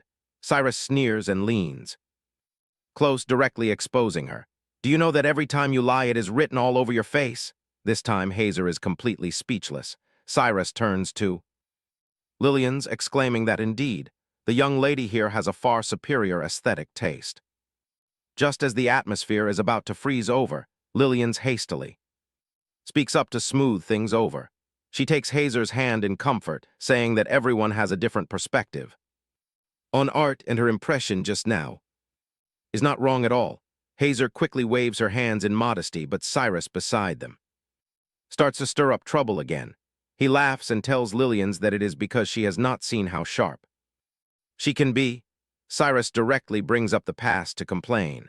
Who else among ordinary people goes and tells me straight to my face that my paintings have absolutely no commercial value? Lillian still tries to defend her, insisting that it is surely Hazer's way of praising him. This defense leaves Cyrus utterly bewildered. Who can possibly comprehend this logic? Hazer stands beside them with a pounding headache. Why do these two have to drag her into their bickering? Right now, she only wants to beg these two ancestors to please go resolve their issues behind closed doors. Hazer truly cannot stand it any longer. She turns and runs off in one breath, ignoring whoever calls out to her from behind. At the same time, by the window upstairs, Lindros quietly observes everything. The expression on his face is so tranquil that no one can guess what he thinks. He does not linger by the window for too long, turning around to walk deeper into the room. As he passing by the gloomy portrait, his footsteps do not even falter. Looking at this attitude, it is clear that in his heart he already has other calculations. The atmosphere was already so tense earlier, and tonight's dinner is even more awkward. Lillian's takes the initiative to find a topic, praising the famous wine here, even bringing up her father to create a sense of intimacy. Yet Lindros does not bother to respond, only coldly replying with a few words, Is that so? This kind of conversation truly leaves one feeling choked up. Lillian still does not give up, quickly laughing at her own lack of wine knowledge, then asking if this wine is as sweet as sugar. The result is even more brutal from Lindros, who throws back a direct line, Who knows? Hazer, standing nearby to serve, watches in sheer daze. This is no dinner. It is clearly a public execution. These two are simply not on the same wavelength. If they keep talking like this, the meal, she fears, cannot end peacefully. By rights, this meal is already awkward, but the current situation is far worse than imagined. In the entire dining room, only Lillian's desperately struggles to find topics of conversation, but she is met with nothing but cold indifference. This is no date. It is clearly a monologue by Lillian's alone. It is painful even to watch, and Hazer, standing to the side, truly cannot bear to look any longer. This atmosphere is so cold that it makes one shiver. In her heart, she knows better than anyone that the current relationship between these two has completely deviated from the trajectory of the original novel. Ultimately, it is because previous events have disrupted everything. Hazer feels increasingly self-reproachful the more she thinks about it. If the plot deviates because of her, then the major events that follow will all be ruined. She absolutely cannot let this sit. Tonight's dinner is the only chance to drag the script back on track. Hazer is well aware that if this tug-of-war continues, the wound in Lindros's heart will only deepen, even though Gideon previously explicitly warned her that the future is not her responsibility, telling her absolutely not to carry a sense of guilt looking at the situation before her eyes. Hazer simply cannot turn a blind eye. The scar in Lindros's heart, along with this current tangled mess, are all because of her. Since everything originated from her, she is the only one who must take responsibility. No matter the cost, she must drag everything back to the original storyline. Just as Hazer makes up her mind, Lindros suddenly freezes. His gaze sends shivers down one's spine. Lillian's is still trying to salvage the atmosphere. She smiles, saying she specially instructed the kitchen to prepare dishes from her hometown, hoping they would suit the taste of the Duke. The moment the words leave her mouth, Lindros's expression instantly shifts. Seeing that he does not react, Lillian's hesitantly calls his name, only for the platter of hometown specialties just served on the table to leave Lindros completely stunned. Now, this is just perfect. Not only does the atmosphere fail to soften, but it becomes even more terrifying. Lillian's is still engrossed in fostering intimacy, prattling on about how the seaside scenery of her hometown is breathtaking, especially at sunset, and how she even wants to invite the Lord Duke for a stroll there sometime. However, the word beach falling into the ears of Hazer carries a completely different flavor, directly pulling her mind back to that night. Lindros does not even bother to look up, coldly tossing back, "I have no intention of going to the sea." This flat rejection leaves Lillian's choked, nearly unable to find a way to back down. Fortunately, there is a sudden commotion outside, and Lillian's quickly seizes the opportunity to smile, breaking the silence and reminding everyone that the main course has been served. Although the embarrassment seems to have been distracted, Hazer, standing nearby, does not feel relieved in the slightest when the final main course is brought out. Lillian, still full of expectations, smiles in hopes that it will suit the Duke's palate. But the moment the domed lid is lifted, Lindros's face completely drains of color. This is far from a delicacy. To him, it is exactly like a death warrant. Lillian still does not notice the change, hesitantly calling out, "Lord Duke." With just one glance at that fish dish, Lindros is forcibly dragged back into the past.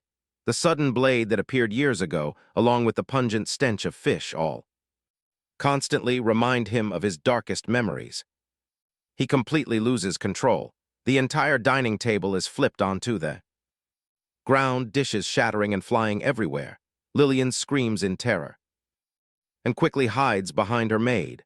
No one could have expected a peaceful feast to turn into such a terrifying tragedy. Hazer, standing nearby, is also stunned.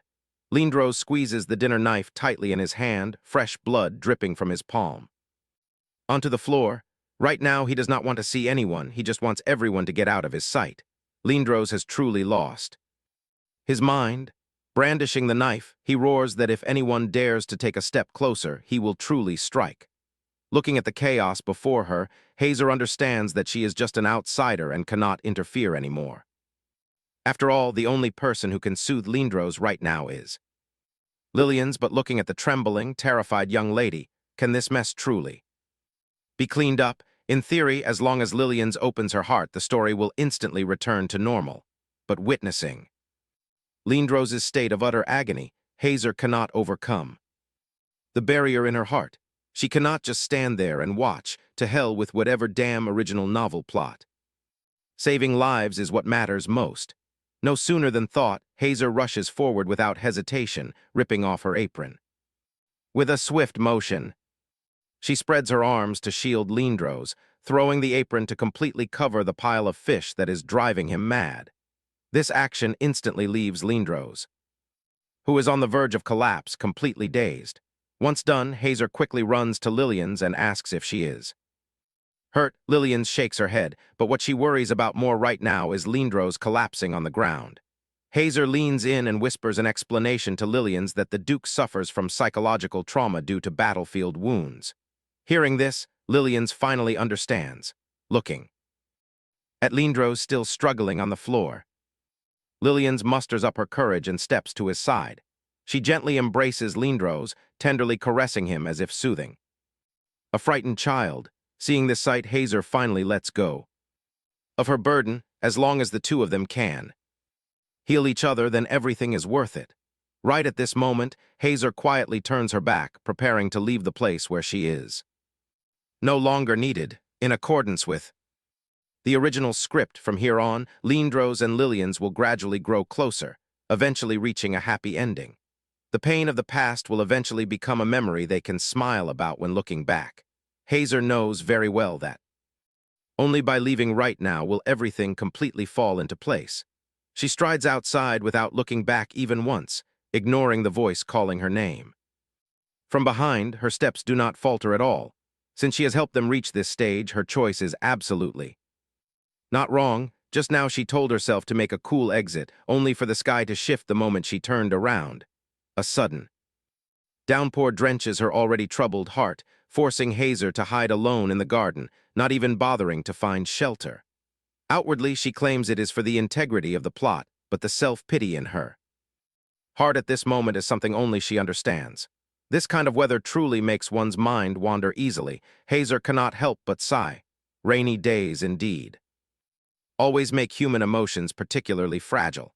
Right at her most miserable moment, the rain overhead suddenly stops. Who could have thought that the person appearing by her side at this moment is Cyrus? He stands in the rain holding an umbrella, casually remarking that this kind of weather is most suitable for painting, then handily offering her a bottle of wine. Hazer is startled and quickly waves her hands, saying she is still on duty, and if she is caught secretly drinking, she will certainly be fired. But Cyrus acts indifferent, telling her to just say it is his command. Using the alcohol as courage, Hazer pours out her heart, saying that as a girl alone far from home, working for hire, the life of a maid is truly not easy at all. Cyrus suddenly remarks, in this world there are many things that bring sorrow. When adults want to cry, they should just cry to their heart's content. Hazer does not know how to respond for a moment. Seeing her standing there dazed, Cyrus pats an empty spot and tells her to sit down and rest. Hazer hesitantly says that she is soaked with water, fearing she will dirty the bench. Cyrus naturally does not buy this excuse. He grabs her hand, pulling her down to sit beside him, grumbling, "Why do you always like to reject me, this time?" Hazer can no longer make excuses and has to sit quietly. She murmurs a word of thanks, but sitting close, Hazer finally notices something unusual. There is actually a wound on Cyrus's face. Where does this injury come from? Looking at his appearance, it seems even he does not care about it. Cyrus, on the contrary, is very straightforward, saying he caused trouble at a tavern, got beaten up, and thrown straight out. Hazer is stunned to hear this. He is a noble, so who would have the audacity to lay a hand on him? Cyrus gives a bitter laugh and says, in this place, his noble status is basically worthless to everyone. At home, he is despised by Lindros. Outside, he has to put on airs. He feels his life is nothing but a joke. Hazer quickly shakes her head, wanting to say that it is not like that, but Cyrus no longer wants to mention these embarrassing matters. He changes the subject, asking what on earth happened in the dining room earlier to cause such a huge commotion. Hazer honestly recounts the chaotic scene at that time. Hearing this, Cyrus does not say anything more, only advising Hazer to drink some wine to calm her mind. Hazer is not polite either, taking the bottle and chugging it down. This bold attitude makes Cyrus, sitting beside her, stare in wide-eyed surprise. He quickly stops her. I told you to drink to soothe your worries, not to drink like your life depends on it. Hazer exhales deeply. As the gulp of wine travels down to her stomach, she indeed feels much calmer. Cyrus looks at her expression and cannot help but chuckle. You really are a very special person, completely different from those delicate young ladies. Hazer still does not understand what this means when Cyrus suddenly turns serious. warning her gravely that the things she saw in the dining room earlier are best left to rot in her stomach, treated as if they never happened. Hazer knows in her heart that he is doing this to protect her, so she quickly nods in agreement. Cyrus's ability to read people is indeed unbelievably accurate. He bluntly exposes Hazer's inner thoughts, saying she always worries about things that have not even happened yet. This time, Hazer is completely stunned and cannot help but ask if Lord Cyrus can foresee the future. Hearing this, Cyrus bursts into laughter. He says Hazer looks deep, but her thoughts are actually incredibly simple, with whatever she thinks written all over her face. Immediately after, he casually remarks, "But I quite like this about you." The moment these words are spoken, Hazer freezes like a stone, completely unable to keep up with his pace. What on earth does he mean? Cyrus has no intention of explaining. He casually picks up his brush and tells Hazer to sit still so he can paint her portrait. He even conveniently makes a request, taking advantage of this opportunity to speak all the honest words buried deep inside her to him. Cyrus's tongue indeed spares no one. He exposes Hazer's current predicament, pointing out that she is not only slacking off but also secretly drinking. Without a plausible excuse, if this matter leaks out, Hazer is sure to suffer the consequences. Hit right where it hurts, Hazer is speechless, only able to stare wide-eyed at him. Seeing her like this, Cyrus feels she is more mature than he imagined. However, his next words sound incredibly petulant. He says, "Secrets are weaknesses, and right now, he is the only one exposing his vulnerability. This feels utterly unfair to him." Hazer listens in sheer disbelief, thinking his logic is absurd. Is she really forced to lay herself bare? As well, Cyrus continues to paint as he teases her, noting that sometimes she can be quite thick-skinned. This embarrasses her even more, and she opens her mouth to explain. Cyrus, on the other hand, generously throws out a bait, promising that if Hazer speaks first, he will share his secret too. Hazer hesitates for a long time. Looking at the gloomy, snowy sky outside the window, her defenses finally crumble. She takes a deep breath, resolving to pour out all the heavy thoughts she keeps locked away. The moment Cyrus lowers his brush, their game of secrets officially begins. Hazer lowers her voice. "I once spent the night with him. I had only just met." Cyrus's hand freezes mid-stroke. This news is indeed shocking, but his reaction goes completely beyond her expectations. Cyrus chuckles softly. "Is that all? You aren't teasing me, are you?" Hazer panics. This is the earth-shattering secret she keeps locked away in her heart. Why does it sound as light as a feather when it comes from his mouth? Cyrus looks perfectly calm. Isn't that just a normal thing between consenting adults? Hazer completely deflates. She gathers her courage for so long, only to feel like she is punching a pillow. Why does she forget that the man sitting across from her is a notorious playboy? Observing her expression, he cannot help but tease her. "Why are you speaking so aggressively today? You aren't drunk, are you?" Hazer quickly shakes her head in denial. This has nothing to do with alcohol. She is clearly driven mad by his attitude. Cyrus does not intend to delve deeper either. He tells her to sit still. After all, painting is the main task. Looking at Cyrus's focused posture, Hazer finally realizes that he is truly dedicated to art. The moment he holds the brush, he transforms into an entirely different person. Time flies quickly. In the blink of an eye, heavy rain pours outside, but does that so-called secret really just slip away like that? Hazer's mind is in a tangle. There are words she truly does not know how to voice, but before she can even reorganize her thoughts, Cyrus takes a step forward, peeling back his own scar. When he is 8 years old, he witnesses his mother hanging from the ceiling. No matter how hard he screams and cries, his most beloved mother never responds again. The moment he pushes that door open, his life plunges completely into the abyss. Cyrus is utterly devastated, and he chooses to turn and run. Because of that escape, all the blame falls squarely upon him. His father and Lindros both believe he stood by and did nothing to save her. If he had called for help or cut his mother down sooner, would she have survived? Sadly, there is no medicine for regret in this world. He can only carry this scar for the rest of his life. Since that day, Cyrus carries the reputation of being cold-blooded. Hazer's heart skips a beat as she listens. She has heard Lindros mention this story before, but what she cannot understand is how, after enduring such a tragedy, he can recount it so calmly now. Cyrus and Lindros, these twin brothers, are not only identical in appearance, but their emotional scars are also identical, yet the way they confront their pain is completely opposite. Despite sharing the same plight, they hate each other to the bone. Looking at Cyrus before her, Hazer suddenly thinks of herself and her sister. When will this hatred between blood relatives finally come to an end? Cyrus looks at Hazer's expression and asks self-deprecatingly if she finds him incredibly cowardly. After all, in everyone's eyes, he is the coward who stood by and let someone die. But Hazer immediately refutes his words, insisting that he is not cowardly at all. He is only 8 years old at the time. And how can an 8-year-old child, facing such a horrific scene, not feel terrified? For so many years, all Cyrus hears are curses and criticisms. No one ever stands in the shoes of that 8-year-old boy to understand how despondent he was. Hazer's empathy strikes directly at his long-hidden wound. Cyrus never expects that the first person willing to understand him is her. In the end, he offers a soft smile, gently telling Hazer that she is the first to ever treat him with such tenderness. Cyrus stops his brush and asks Hazer if she wants to see the finished piece.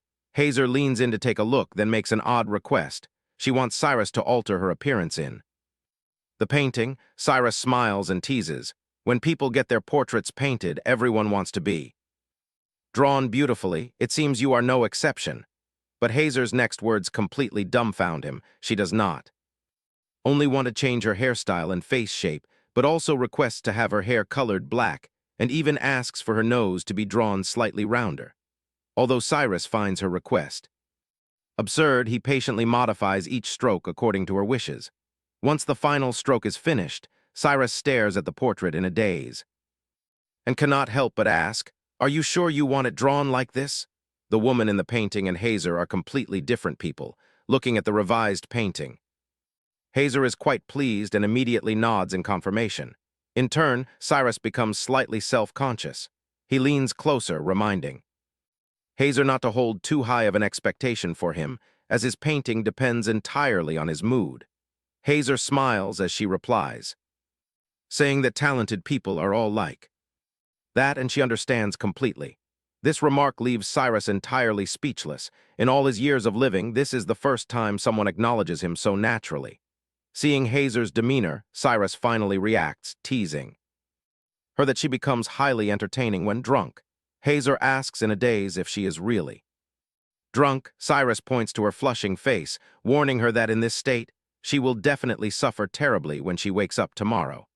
Only now does Hazer begin to feel gloomy as the alcohol sinks in. Fearing that tomorrow will bring disaster, Cyrus urges Hazer to sit up straight. While the alcohol has not completely rushed to her head, he needs to seize the time to finish this painting. Looking at Hazer before him, Cyrus suddenly feels a sense of relief wash over him. So, it turns out he can still smile so comfortably. He is even contemplating whether to add a touch of rosy color to the person in the portrait. Hazer does not forget to issue a threat. If he dares to paint her ugly, she will absolutely force him to redo it on the spot. Cyrus only laughs and nods. The studio falls quiet, leaving only the rustling sound of the pencil nib. But as Cyrus gazes at Hazer sitting opposite him, a wave of thoughts surges in his heart. Who is actually drunk? Looking at Hazer's current intoxicated state, he suddenly feels that the one who is truly drunk might very well be himself. What Cyrus said last night holds absolutely true. The devastating effect of the alcohol strikes the moment she wakes up. Hazer feels completely weak, her stomach churning, but that is not the worst part. The thing that devastates her the most is what on earth happened last night. She surprisingly cannot recall a single thing.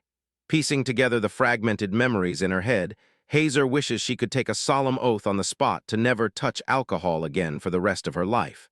In the midst of her deep regret, a voice suddenly sounds in her ear. Lindros stands towering before her, his tone flat and devoid of emotion as he asks, "Are you not good at holding your liquor? This is a huge mess. Could he have witnessed her completely drunk state last night?" Hazer panics as she tidies her clothes and impulsively reaches out to grab Lindros's tie. He stares at her without a word, effortlessly allowing his tie to be pulled loose by her hand. Hazer is now utterly dumbfounded. She can only muster a thick-skinned, awkward smile to apologize, asking cautiously, "If you do not like this tie, how about I chain it to another one for you?" Lindros replies coldly, "No need." This attitude instantly exasperates Hazer. She is clearly trying to find a way to ease the tension, but he does not care to accept her kindness at all. Just as the atmosphere grows stifling, a knock on the door announces that Lady Lillian's has arrived. Without a second thought, Lindros turns and walks toward the door. The moment it opens, Lillian's is already standing there. At this early hour of the morning, she has actually taken the initiative to come to his door. Lillian's looks at Lindros, her voice filled with apology as she says, "I came here today specifically to apologize for what happened yesterday." Observing Lillian's worn-out appearance, Hazer secretly thinks that this young lady must have stayed up all night too. Lindros, however, appears exceedingly generous, telling Lillian's, "Do not worry about it. Since you did not know, you are not at fault, so there is no need to trouble yourself to come all this way to apologize." Immediately after, Lindros suddenly changes his tone, saying, "Yesterday she was frightened, so the one who should apologize is actually me." Seeing that the atmosphere is pleasant, Lindros takes the opportunity to invite her to the garden for tea. Upon hearing this, Lillian's entire face lights up with joy. Standing aside and witnessing this, Hazer finally understands the situation. It turns out yesterday's incident has unexpectedly become the catalyst that draws them closer. Although she cannot clearly see Lindros' current expression, she is willing to bet he is gloating inwardly. But before she can even catch her breath, an image flashes through her mind. This time she is truly doomed. How could she forget such a critical, fatal detail? Last night, while drunk, she not only acted incredibly bold but also allowed Cyrus to paint her in that state. This is not just painting a portrait. It is clearly handing her own vulnerability over to be held against her. If that painting catches Lindros' eye, her little life is as good as gone. Hazer runs around the courtyard in a frantic search, knowing she must retrieve the painting before disaster strikes. Recalling Cyrus's words about going outside to paint from life because of the fine weather, she realizes that with this garden being so vast, where on earth is he hiding? Just as Hazer is pacing in circles like an ant on a hot pan, there seems to be a sound ahead.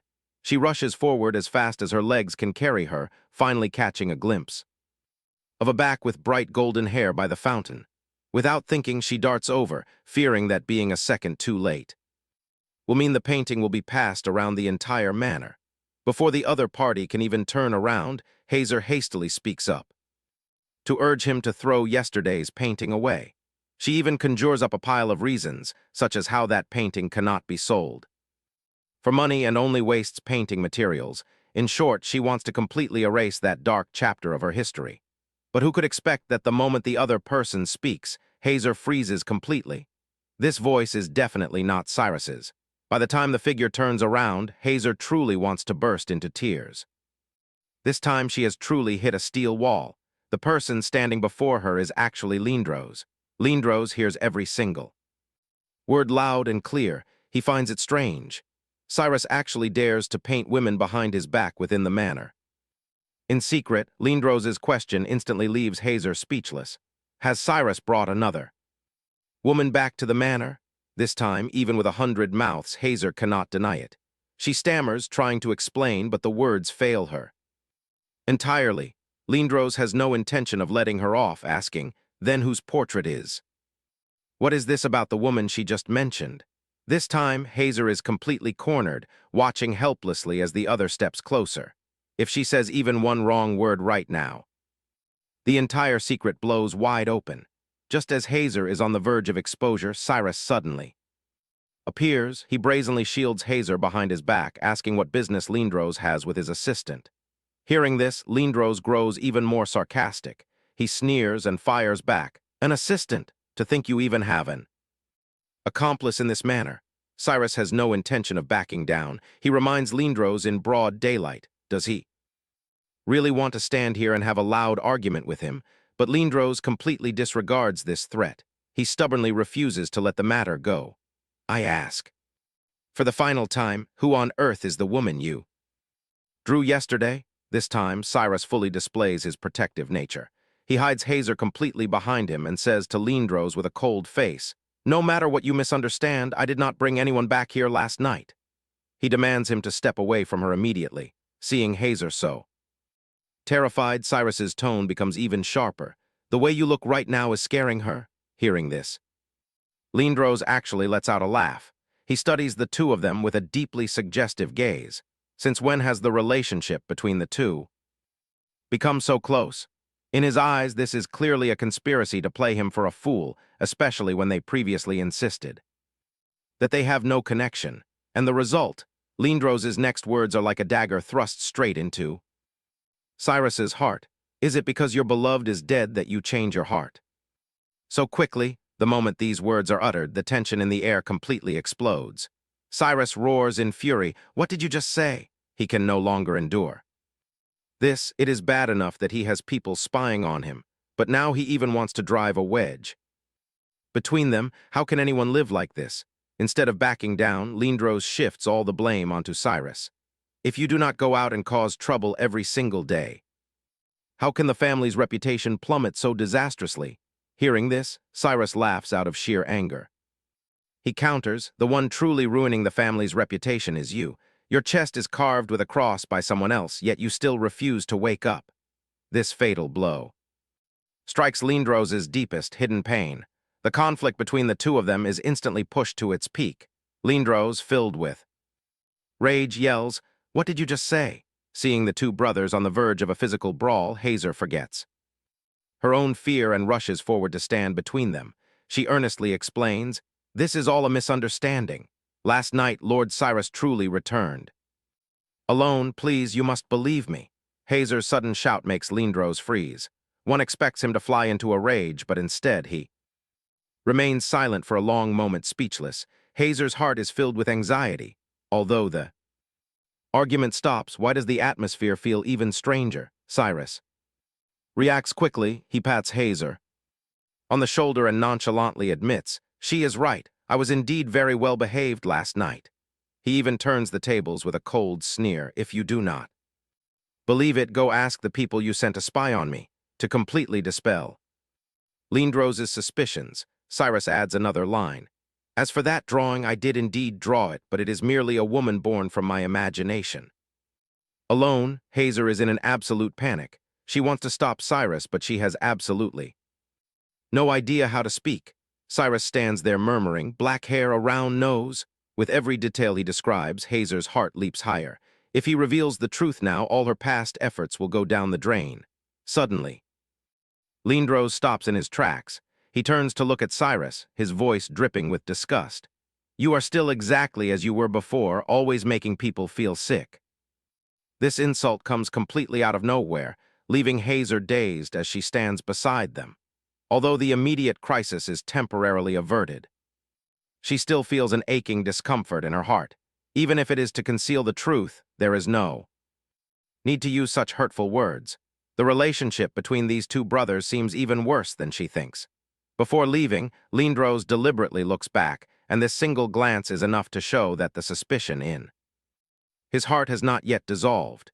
Yet he says nothing more and decisively turns on his heel, leaving behind a silhouette that is bone-chillingly cold. However, when Lindros is left alone, his mind is constantly flooded with the image of Murray. He remembers Murray's radiant smile when she introduced herself, explaining that her name means beautiful mountains.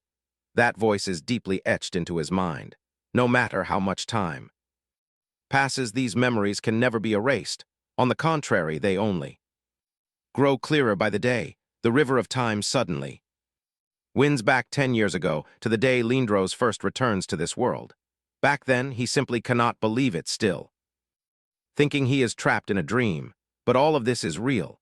Murray, with a soft smile, says that she hopes even after they part, she can still remember his silhouette.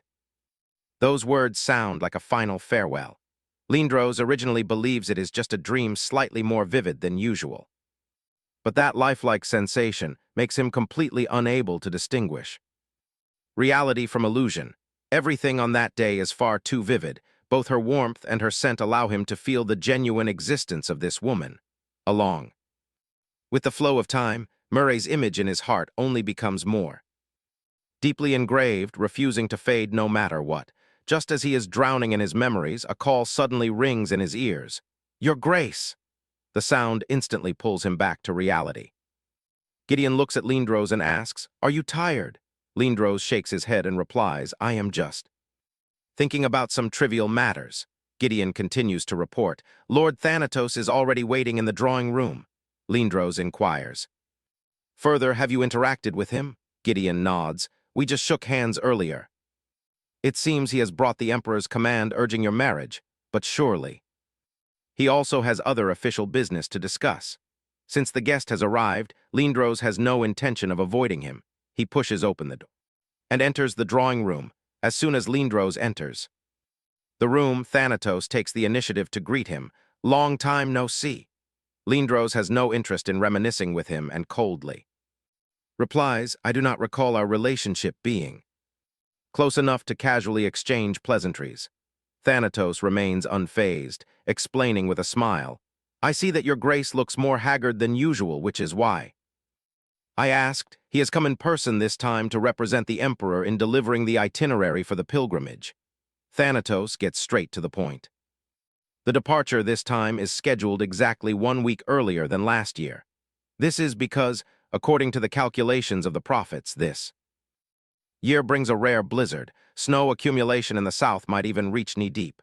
Hearing this, Lindros understands clearly. It seems the heavens truly do not intend to leave humanity a path of peace. Every 4 years, the Emperor leads the nobles on a winter tour. This is not merely an inspection of the borders, but also display of imperial power before local forces. Lindros glances at the schedule in his hand. This journey lasts at least 3 months. If they happen to encounter a blizzard blocking the roads, the day of return is even more uncertain. Thanatos slowly drops a bombshell. This time the Emperor is also inviting Princess Cassandra, and has specifically designated Lindros to take charge of her daily life. Thanatos looks at Lindros, his words deep with hidden meaning. "You surely understand this better than I." Lindros has his own calculations. This winter pilgrimage is unavoidable. The Emperor undoubtedly wishes that before departure his marriage will be swiftly settled. Gideon, sitting to the side, also sees through this intention, although the king is usually very lenient, right? Now he has clearly reached the limit of his patience. This matter is absolutely non-negotiable. As for Princess Cassandra, her background is truly not simple. She is the princess of a neighboring nation. To Lindros, she is not only a distant relative, but also a childhood sweetheart and classmate. Years ago, she was originally Lindros' second fiancée. Later, because some incidents befell Lindros, the engagement was annulled. Yet rumor has it that over all these years, she steadfastly rejects every proposal from others, holding fast to her vow to marry no one but him. This situation is becoming increasingly complicated. Gideon, observing from the side, always feels that the background behind this is far from simple.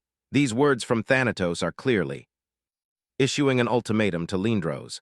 He says, "If you already have someone you wish to marry in your heart, speak up directly so I can report it back to the Emperor." Lindros stands by the window without answering, but his thoughts have long since flown to the garden outside. Hazer is hugging a large crate, struggling in the courtyard, only to take a misstep and her entire body stumbles as she loses her balance. At that very moment, Lindros, standing upstairs, captures the entire scene in his gaze. Some feelings seem to have quietly begun to sprout and transform from that very second. Lindros gazes intently outside, his heart unable to find peace. He always senses from Hazer an indescribable familiarity, even though she and the person in his memory share no similarities at all. Lindros speaks in a cold voice, denying that he has a beloved in his heart and promises to arrange everything properly according to the plan, absolutely refusing to delay the tour schedule. His words are firm and decisive. Yet only he understands that some things, once slipped away, can never be found again. The letter sent from home makes Hazer's heart skip a beat. It is filled with the tender Advices of a mother asking if her new job is going smoothly and why she has not sent a single letter to assure the family of her safety after being gone for so long. Hazer suddenly realizes that the original owner of this identity still has a pair of parents who love her deeply. Yet, she simply does not dare to reply to this letter. A mother's intuition is always the most accurate. The moment she puts pen to paper, this imposter identity is immediately exposed in an instant. This situation is truly a dilemma. Looking at the letter in her hand, Hazer cannot help but remember her own parents. In her original world from whom she suddenly vanishes without a trace, her parents must be suffering terribly right now. Are they eating well, are they falling ill? This agonizing longing that spans across time and space is what truly tortures a person to the core. Now, she thinks it through. Instead of wasting time on idle thoughts, she might as well place her hope on the prophet Gideon. Mentioned, as long as she finds a way back home, everything will return to its rightful track. This letter is finally locked away in a drawer. She has no right to accept or reply to this affection on behalf of the original owner. Hazer steps out into the garden, but even though her mind is set, her heart remains heavy with unspeakable sorrow. If there is truly no news at all, how heartbroken that elderly couple will be. Since she cannot write a letter, Hazer begins to think of alternative ways to reassure them of her safety without exposing her handwriting. While she is racking her brain and scratching her head in thought, not far away in the garden, Lillian's is gloomily facing a stack of design drawings. She asks the people standing around her, "Is my design really that bad?" The men following her immediately shake their heads in denial, pouring out a stream of sweet, flattering words to assure her that this design is indeed absolutely perfect.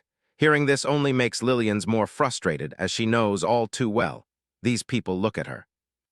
Since childhood, absolutely no one dares to utter a single displeasing word to her, only knowing how to choose sweet words to coax her. This kind of superficial flattery has no effect on her. What she lacks most right now is sincere advice. Hazer, standing nearby, takes in the entire scene. It seems the unlucky person today is not just her alone. The old acquaintances from the Merchant Guild truly cannot play the role of impartial judges. For Lillian's, she originally intends to slip away through the corner of the garden while no one is paying attention. After all, Lillian's is currently in the depths of a career crisis, running into each other. At this moment is bound to be unpleasant. However, she only takes 2 quick steps before Lillian's sharp eyes spot her. Lillian's cheerfully approaches and asks where Hazer is planning to go, to the study or to Cyrus's art room. Hazer can only explain in embarrassment that she is just done with her morning work, intending to take a break and go outside for some fresh air. She is caught off guard when Lillian suddenly grabs her hand. This surging enthusiasm startles Hazer. Lillian speaks with a face full of hope. "The last time I saw you cleaning, I noticed you have a very good eye for aesthetics. Can you help me look over these designs and give me an honest opinion?" At this, Hazer is completely stunned. A mere maid like her is actually dragged by the eldest young lady to be a judge. But looking at Lillian's sincere expression, if she does not help with this today, she might not be able to escape. As Lillian's drags her along, Hazer's mind is filled only with the events of the original novel's plot. Theoretically, Lillian's current project will end in a total loss, and she will even completely sever ties with Lindros. Although she can eventually use this failure to turn the tide and rise as a business tycoon, the suffering she has to endure in the interim is by no means small. Hazer begins to hesitate if she deliberately offers a terrible idea right now to force Lillian's to follow the original storyline. Would it be safer? But the moment she looks up and meets her gaze of absolute, unconditional trust, she really cannot play the villain. Hazer's heart softens if Lillian's can avoid taking a detour, go straight to success, and be together with Lindros. Perhaps that is for the best.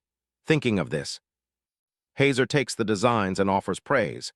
This design is indeed very beautiful. Hearing this, Lillian's beams with joy like spring flowers in bloom. However, her joy is short-lived because in the next second, Hazer splashes a bucket of cold water right on her face. Hazer frankly states that she does not mean it that way. This design is indeed beautiful, but the target audience is too vague. You basically have no idea who you want to sell it to. Lillian's is completely stunned. Hazer points at the design drafts and explains, this outfit has a tight waist and complicated, fussy laces. Without a maid's help, the wearer cannot put it on by themselves. This design is clearly tailored for high society, yet the styles of the remaining dresses are as plain as a maid's uniform, noble ladies who always yearn for luxury. How can they set their eyes on such mediocre items? These words from Hazer strike right at the weakness in Lillian's design mindset. Hazer directly poses the most core question. Do you want to sell these designs to commoners or to the wealthy noble class? Furthermore, what is most puzzling is that you spread your focus too thin. Hats, dresses, and even shoes, you want to do it all. You aren't planning to take everyone's money in one go, are you? A barrage of questions rains down like artillery. Lillian's is completely speechless. She stammeringly admits that she has indeed never thought about these things. Looking at Lillian's naive appearance, Hazer's expression suddenly becomes extremely serious. Business is no joke. With just a slight slip-up, an entire family's fortune can collapse in the blink of an eye. At this point, Hazer suddenly pauses. She remembers her family in the other world, who fell into a disastrous situation for this very reason years ago. These words are a bit too harsh, making even Hazer herself dazed. She never expects that she would dare to expose, right in front of Lillian's, her own deepest wound. She hurriedly bows and apologizes, saying she is too insolent to dare speak so recklessly to the eldest young lady. After all, in the eyes of outsiders, she is just a maid who doesn't know her place, yet dares to loudly lecture her master in broad daylight. If this matter is pursued, any punishment she receives would not be surprising.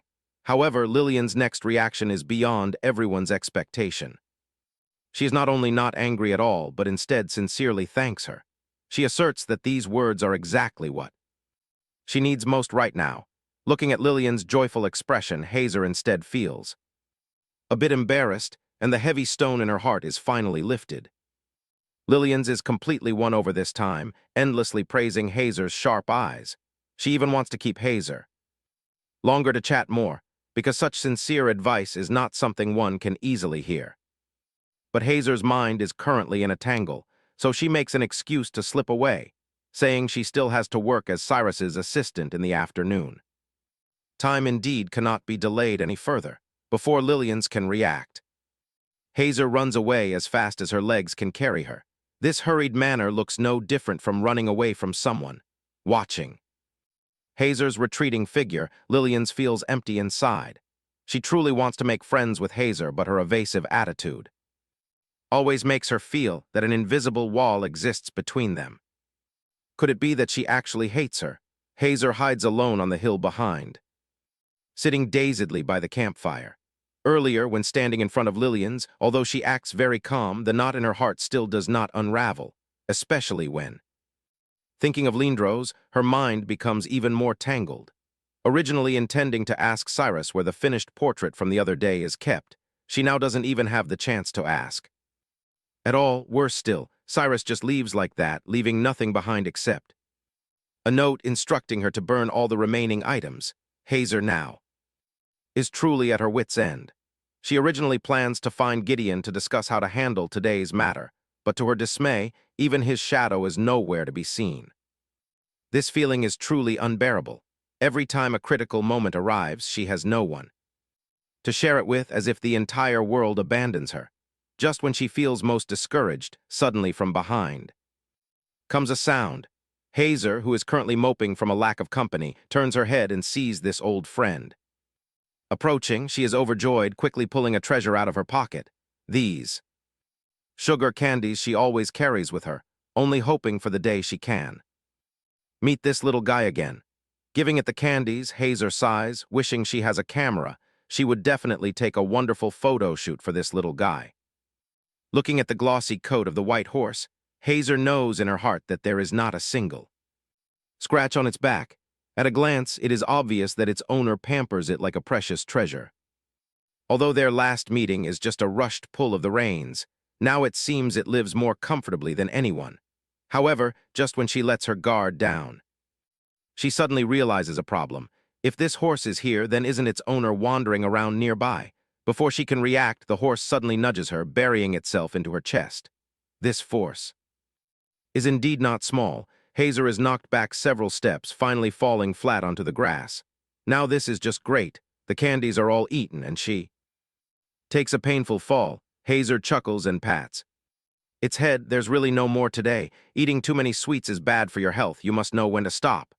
But the horse, as if noticing something, suddenly stops, its ears perking up, staring behind Hazer. She also finds it strange, following its gaze. And turning around, her entire body instantly freezes. Who would have thought Lindros is standing not far away, silently staring at this scene? She has no idea how long he has been standing there. Hazer hurriedly stands up to explain, saying she only secretly feeds it a few candies because it is so cute. But Lindros pays absolutely no attention to her words, while Hazer is at a loss of what to do. Gideon suddenly calls out the name Murray. He runs over excitedly, waving a roll of parchment paper, but upon seeing the situation before him, his steps halt. Hazer's entire body goes numb with only one thought left in her mind. How is she going to clean up this mess? Lindros doesn't even spare a glance for the person beside him. He only stares at Hazer, softly repeating, Murray. Gideon's call of Murray directly blocks all of Hazer's escape routes.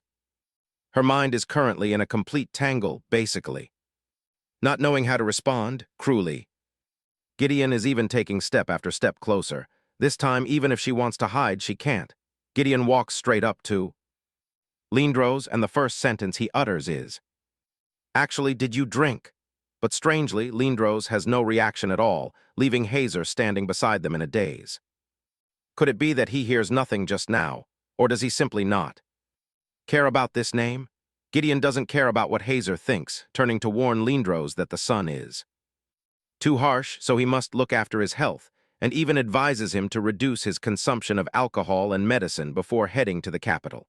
Lindros clearly is sick of hearing this, not bothering to speak for a long time. Seeing him like this, Gideon cannot help but tease, What's wrong now? You can't even say a few words. Lindros coldly fires back. Do you still view me as a wet behind-the-ears kid who can't tell left from right? Or what? As a result, Gideon laughs even more brightly. In his eyes, even if Lindros lives to be 100, he is still just a child.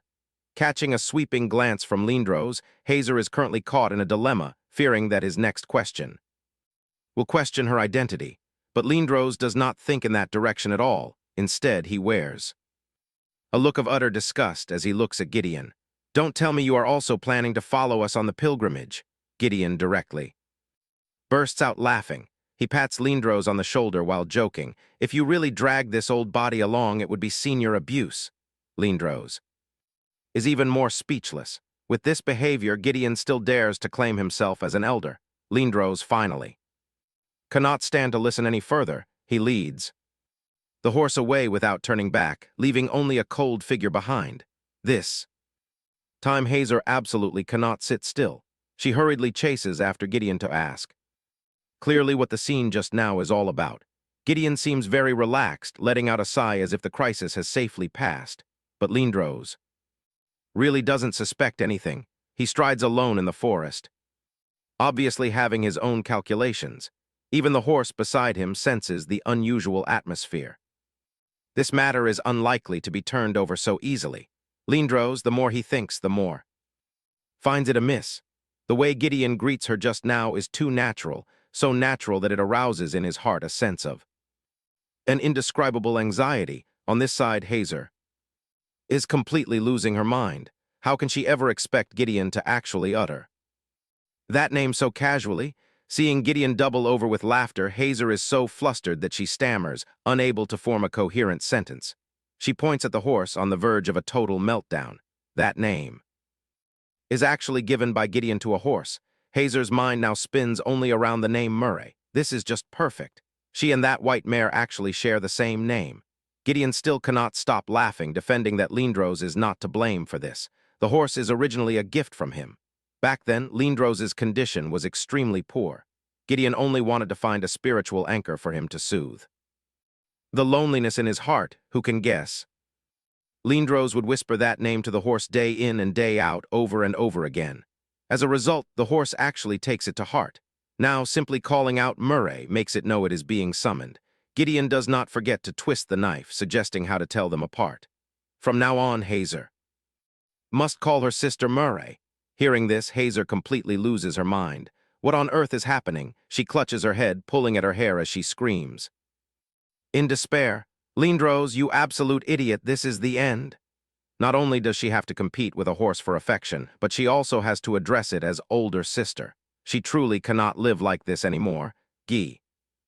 Dion still pretends to be caring, but Hazer sees right through him with a single glare. He is clearly holding back his laughter. Hazer quickly changes the subject. If the pilgrimage takes place in winter, why must they head to the capital already?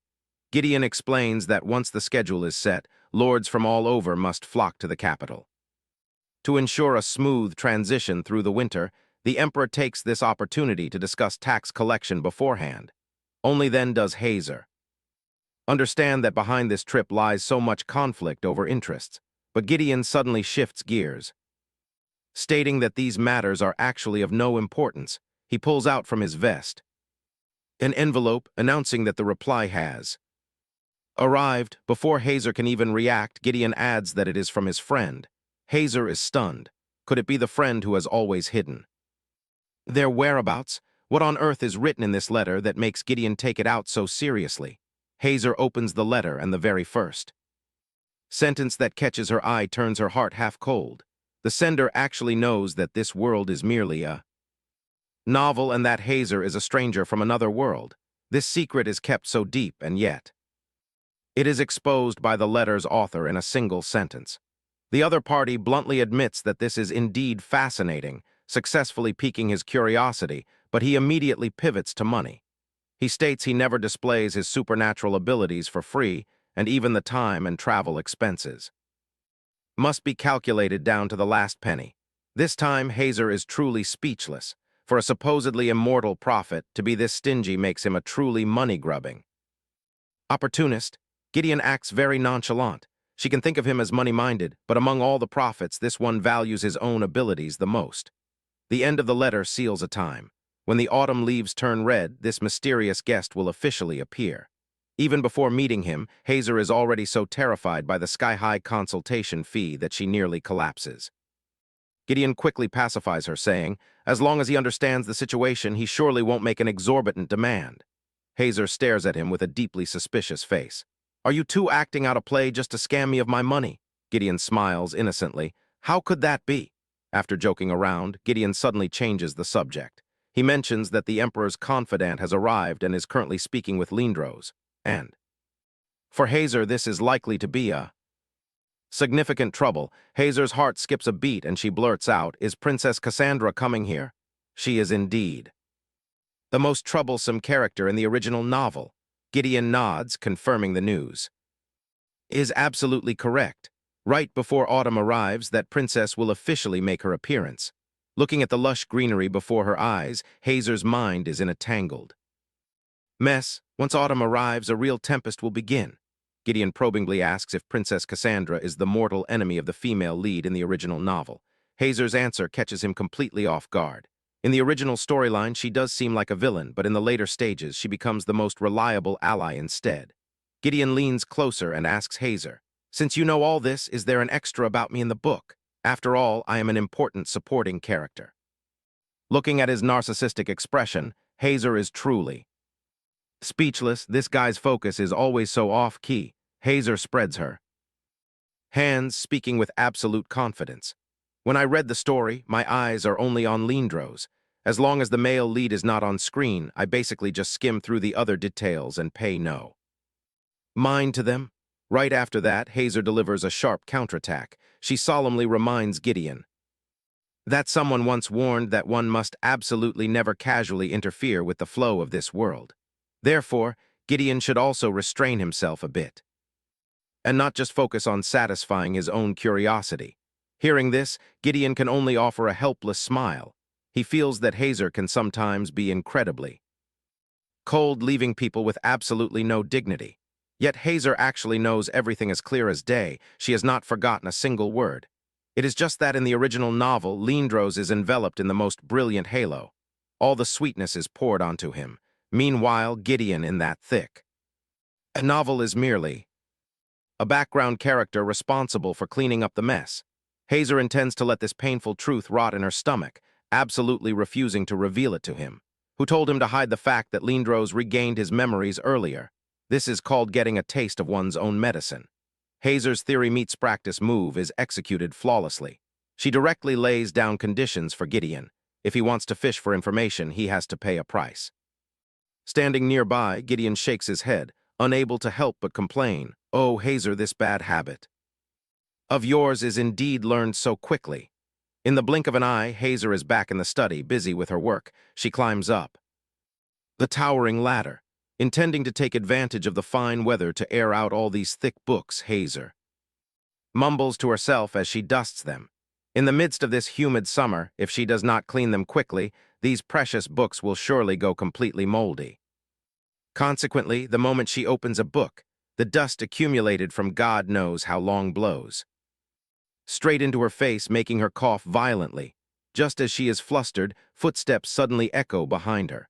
Without even bothering to turn around, Hazer starts assigning tasks. This room must be aired out frequently from now on, otherwise these books will be ruined by the end of summer. Yet she still does not realize that the person who just entered is not the servant who usually assists. Hazer keeps burying herself in work, casually asking the other to hand her the revised edition. Lying at the foot of the ladder, the other party is also very decisive, handing the book straight into her hand without a single word. Hazer takes the book, suddenly remembering something. While busying herself, she casually asks, "Have you replied to the letter from 2 days ago? If not, then?" Before the words can fully leave her mouth, Hazer instinctively looks down, and her entire body freezes. The person standing at the foot of the ladder is by no means a servant but Lindros. This scares her half to death. Her foot slips, and she falls backward from the towering ladder. Seeing her about to suffer a painful crash onto the floor, Lindros reacts with lightning speed, lunging forward to catch her cleanly. This time, Hazer is utterly dazed, cautiously opening her eyes, only to meet that familiar face. Seeing Hazer extremely tense in his arms, Lindros suddenly asks, "Is it that every time I carry you, you always like to place your hands on my chest?" These words make Hazer even more flustered, and she can only stammer that she herself is not sure. Lindros says nothing more, taking the opportunity to set her down on the ground. As her 2 feet touch the ground, Hazer quickly apologizes, wishing only to swiftly end this suffocating interaction. Hazer is about to slip away quietly, but a single sentence from Lindros nails her to the spot. "Is a simple thank you all it takes?" Ha. Zer completely loses her composure this time, her mouth alternating between apologies and gratitude, her head spinning like a pinwheel. Seeing her in this state, Lindros cannot help but chuckle, saying that he is only teasing. But before Hazer can breathe a sigh of relief, Lindros abruptly leans in close, trapping her against the wall. The atmosphere instantly turns intimate. At the most suggestive moment, Lindros suddenly reaches out and points at the wall, saying it is covered in dust. Hazer is completely dumbfounded, complaining in her mind. She clearly wiped it very thoroughly earlier. This man is absolutely nitpicking on purpose. Lindros acts nonchalant and even takes the opportunity to mock her, telling her to just clean the areas within reach instead of climbing up and down all day. Watching Lindros' receding back, Hazer can only obediently comply. She thought something romantic would happen, but she just gets caught and forced to work. When will these days finally end? Before she can recover, new trouble is ready to knock on her door. Having just escaped Lindros, Hazer keeps feeling a chill down her spine, thinking she might have caught a cold. Who would have thought that before taking 2 steps, she is blocked by an unfamiliar man. Hazer instinctively thinks he must be looking for young Miss Lillian's. To her surprise, the other party says he has been specially waiting for her here for a long time, leaving Hazer completely in the dark. If it is official business, he could have chosen another day to come, but his next sentence throws her into even greater confusion. He actually says he came here specifically to thank her. For no rhyme or reason, what on earth does he want to thank her for? The man politely asks Hazer if it is convenient to chat for a moment. The two of them find a quiet place to sit down. As soon as the man speaks, he mentions his young miss's dream. He says the young miss has harbored a goal since childhood, although she is still far from success. No one in the Merchant Guild has the heart to speak harshly to her. It is not necessarily because they fear the young miss will be hurt, but mostly because they worry that if the brutal truth is spoken, she will abandon her dream completely. Hazer's stubbornness flares up. Regardless of his status, she states bluntly, if you really want your young miss to succeed, you must quickly find an expert to guide her instead of beating around the bush so politely here. These words leave the man opposite her utterly stunned. Hazer feels that if she cannot even withstand this minor blow, then her dream is nothing more than that. After all, Lillian's is already 20 years old, no longer a 14-year-old girl who needs to be coddled so delicately. Therefore, Hazer has no intention of accepting this gratitude. She simply intervened because she found it irritating. Having said her piece, Hazer turns to leave, but after walking a short distance, she suddenly realizes something unusual, something feels off. She remembers clearly that in the book, his daughter should be a girl in her teens at this point. If this man used to specialize in selling souvenirs, then when it comes to selecting gifts, he is an absolute expert. Hazer just happens to have a matter on her mind to consult him on. Recently, she received a letter from her parents, rather than sending a dry reply written in mere words. She wants to send a decent item home to set her family's mind completely at ease. The man thinks for a moment and suggests that a tea set is most suitable. Coincidentally, he has an extra set on hand, originally intended as a gift for the Duke. Now he intends to give it straight to Hazer. Hearing that this item is originally meant for the Duke, Hazer hurriedly waves her hands in refusal. How could she dare accept such a precious item? The man, seeing her firm attitude, considers for a moment.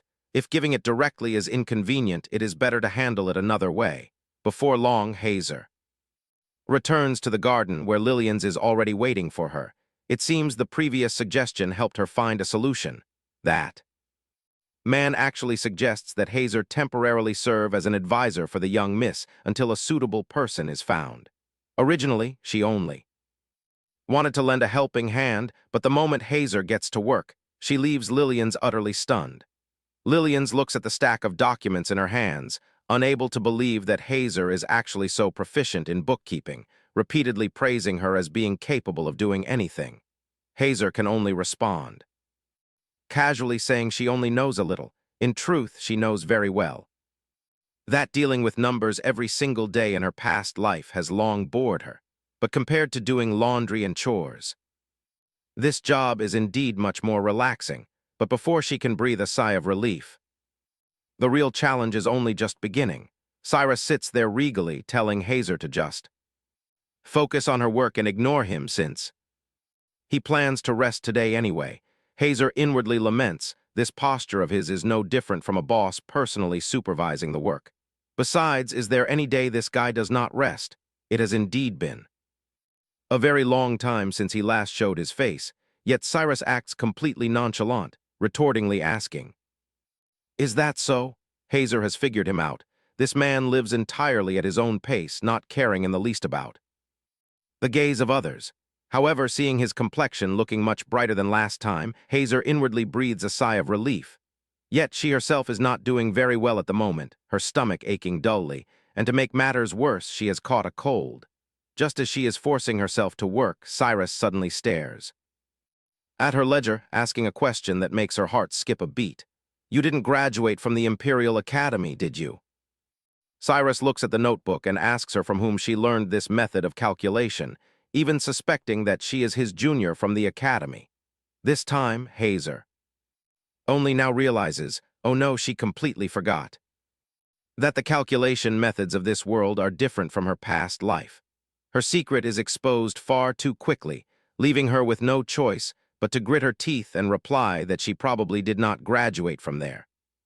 Cyrus is utterly bewildered by her response. How can someone use the word probably to describe whether they graduated from their own school or not? But she is out of options.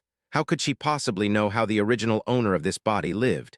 She can only play dumb and claim that so much time has passed that her memory is hazy. Yet, before she can even smooth over her lie, her body gives out. She can no longer hold herself up. Lillian's notices her weak state and anxiously asks what is wrong. From the look of things, she will not be able to continue working today. Cyrus watches her cough repeatedly, sensing that she is forcing herself to endure. Lillian's not thinking too deeply, suddenly asks about her age. Hazer casually answers that she is 24. At this, Lillian's is overjoyed. It turns out they are of the same age, which instantly brings them closer. However, Cyrus, standing beside them, coolly remarks, "Didn't you claim to be 22 last time? This is rather awkward." Having too sharp a memory is not always a blessing, it seems. Hazer hastily backtracks, claiming she misremembered and that she is actually 22, yet anyone can see the glaring inconsistency in her story. Cyrus reaches out and places his hand against her forehead. Indeed, her burning skin proves she does not suffer from a poor memory, but is simply delirious from a high fever. This sudden touch from Cyrus leaves Hazer completely frozen, as she herself has not even realized it yet. Could she truly be burning up? Now that she is caught red-handed, she can no longer force herself to endure and honestly admits that she indeed feels unwell. Lillian's becomes incredibly anxious upon hearing this, insisting that Hazer return to her room to rest immediately, and even offers to personally escort her back. Cyrus, standing nearby, chimes in and tells her not to worry about work, reminding her that nothing is more important than her health. Hazer can no longer hold out. Her mind is a tangled mess, making it utterly impossible to continue her duties. She uses this as an excuse to go back and rest.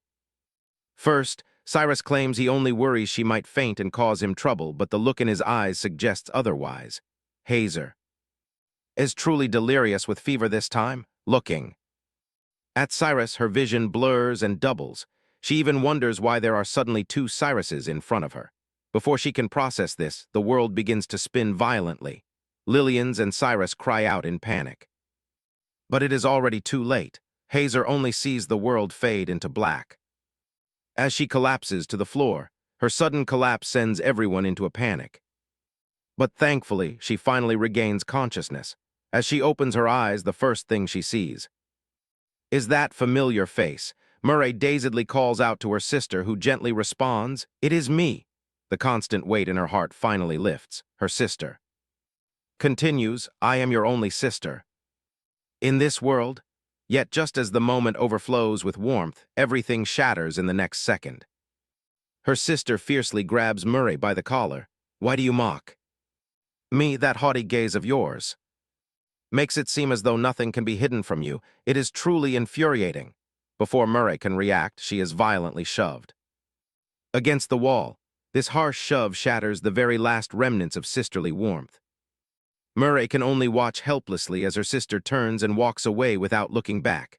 "Don't go," she cries out silently, 1,000 times in her heart, but she can no longer hold on. This body has long reached its limit. Her heart swells with resentment. Why must she be the one to endure all this? They clearly used to rely on each other in the past, so why has everything changed now? Days pass in the blink of an eye, and after a week, Hazer is finally able to get out of bed and walk. Currently, she is assisting Cyrus with his painting. Though her daily schedule is incredibly hectic, there are certain things she simply cannot forget.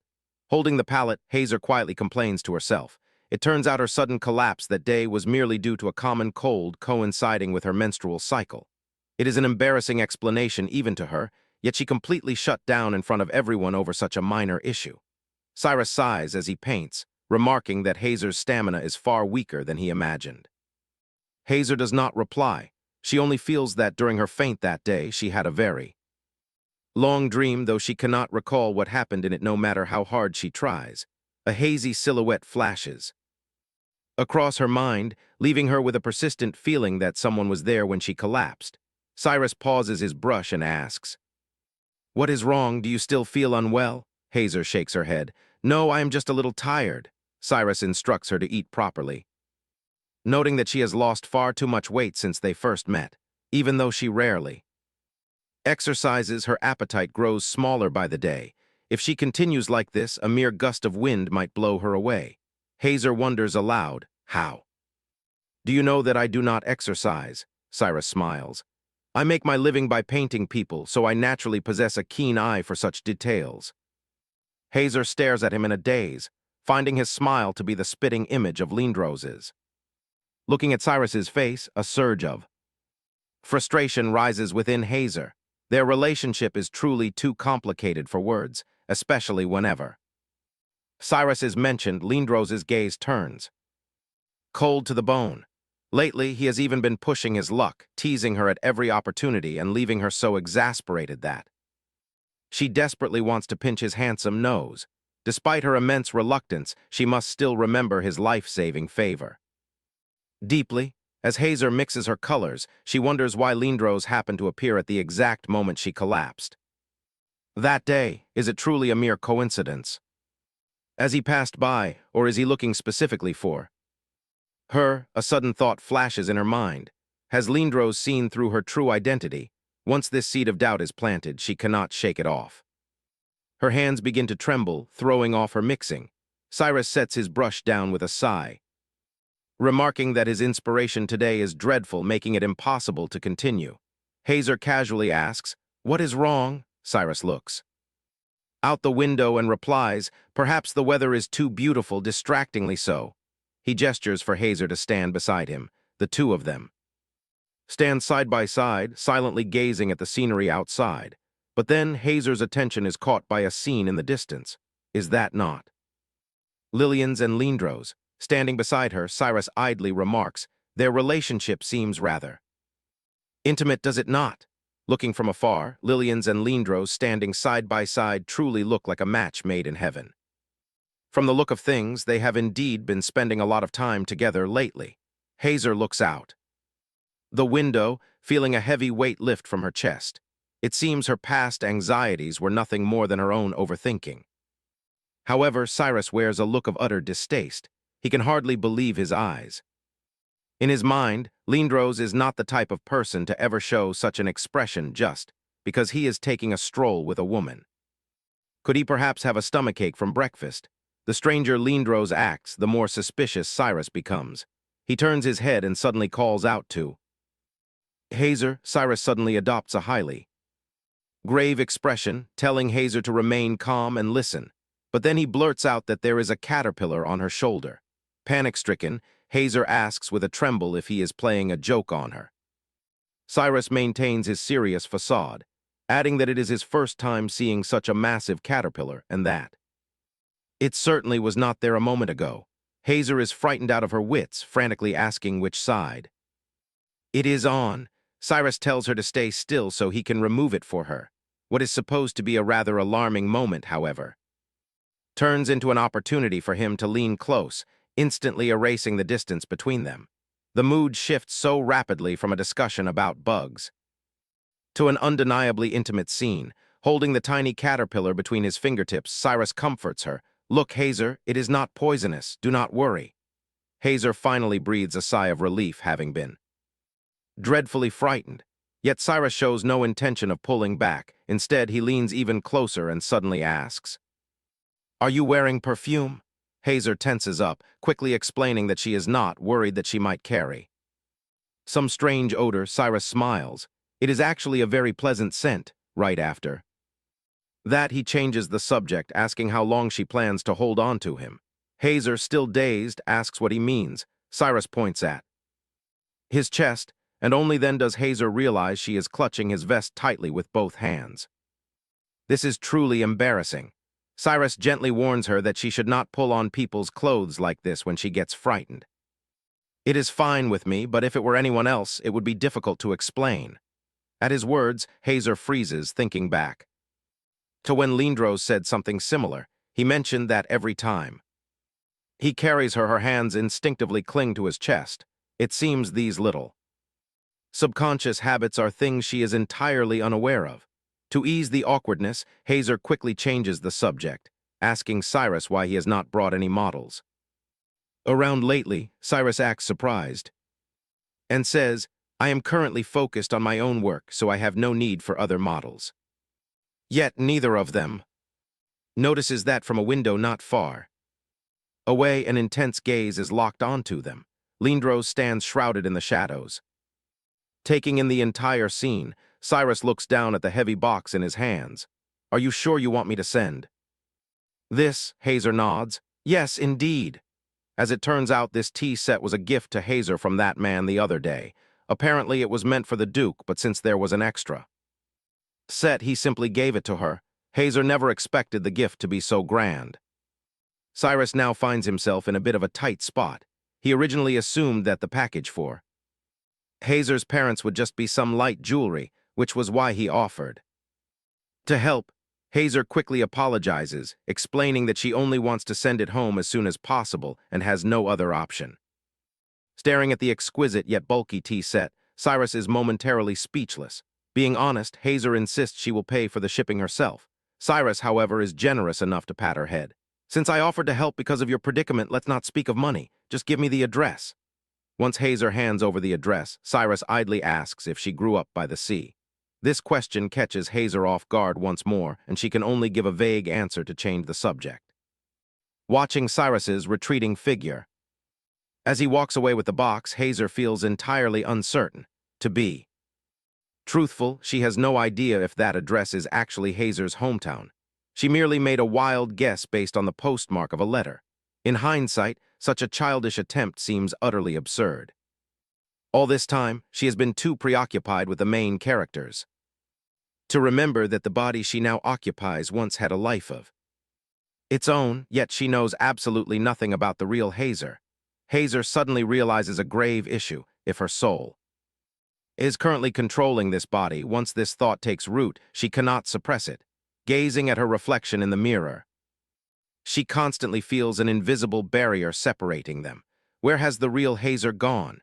If the original owner of this body is still out there watching, then is her current existence considered to be stealing someone else's life? Hazer is still unable to escape the vicious cycle of her tangled thoughts when she turns around only to come face to face with a new face in the garden. Lillian's is leisurely enjoying afternoon tea. The person sitting opposite her is a brown-haired boy named Morris.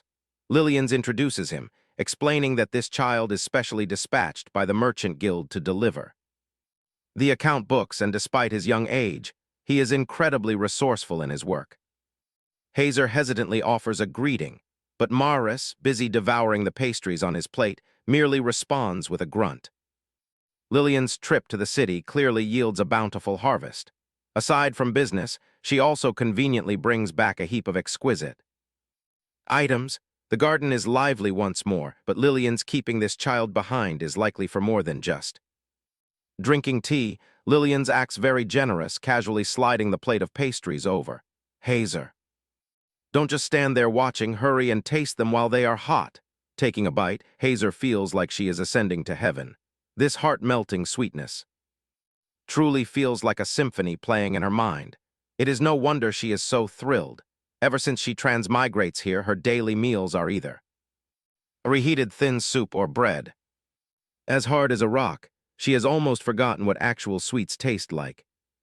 Seeing her eat with such relish, Lillian's offers an extremely tender smile. As long as Hazer likes it, this trip to the city is well worth it. This is not just eating pastries, this is a literal lifesaver.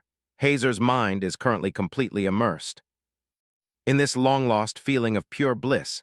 Lillian's casually lifts up a bouquet of flowers, boasting that it is a gift from Lindros. She explains that it is merely to thank her for the flower vase incident from before. Who could have guessed that even those life-saving pastries from earlier are personally prepared by him? Hazer cannot help but blurt out, "Did you two go out together today?" Lillian smiles and nods, sharing that he gave her far too many things for her to finish alone. He even specifically tells her to share them with everyone in the Merchant Guild. Seeing Lillian smile so radiantly because of him, Hazer's heart finally sheds its heavy burden. This proves that the plot is back on track and everything is proceeding exactly as planned. But is this truly the best ending? Seeing Lillian so happy, the heavy stone in Hazer's heart finally lifts. Suddenly, Lillian's calls her back, saying she wants to ask for her advice. Before Hazer can even compose herself, Lillian's leans close to her ear and whispers to ask if she is dating Cyrus. The question is too direct. Hazer freezes completely. She hurriedly waves her hands in explanation, asking Lillian's what nonsense she is talking about. Hazer's mind is filled with question marks. This misunderstanding is utterly absurd. She racks her brain but cannot fathom why Lillian thinks she and Cyrus are a couple. If this gets out, what do people think? Hazer quickly clarifies, asserting that she and Cyrus share a purely professional employer-employee relationship, and there is absolutely no possibility of that. Yet Lillian's refuses to believe her, leaning in with a mysterious air. When Lillian's brings up yesterday's incident in the art room, it spells big trouble. Lillian's clearly misunderstands something, and from her demeanor she is convinced she has accidentally discovered a shocking secret. Lillian's is in front of Lindros, praising Hazer constantly, saying she has been a huge help lately and is a deeply kind and outstanding person. She even casually asks, "Your Grace, don't you agree?" In response, Lindros remains silent for a long time. Lillian's finds it a bit strange, so she tentatively calls out to him again. Lillian's leans close to Hazer's ear and drops a bombshell. She says she saw with her own eyes that she and Cyrus were kissing there. Even the Duke himself believes that their relationship is already beyond the limit. Hearing this, Hazer can no longer sit still. She slams the table and stands up in denial, insisting that this is entirely baseless fabrication. Hazer's head is spinning. Where on earth did this ridiculous conclusion come from? She anxiously scratches her head, and to completely distance herself, she resorts to her final trump card, declaring that she has long harbored someone else in her heart. Hearing this, Lillian's quickly apologizes, admitting she was indeed mistaken, and even takes her hand to express her remorse. But before Hazer can even breathe a sigh of relief, she suddenly remembers a fatal detail. In the setup of the original novel, Lillian's is famous for being a genuine gossip who loves to pry into other people's love lives. Sure enough, Lillian's grows even more excited, demanding at all costs to know who the man of Hazer's dreams is.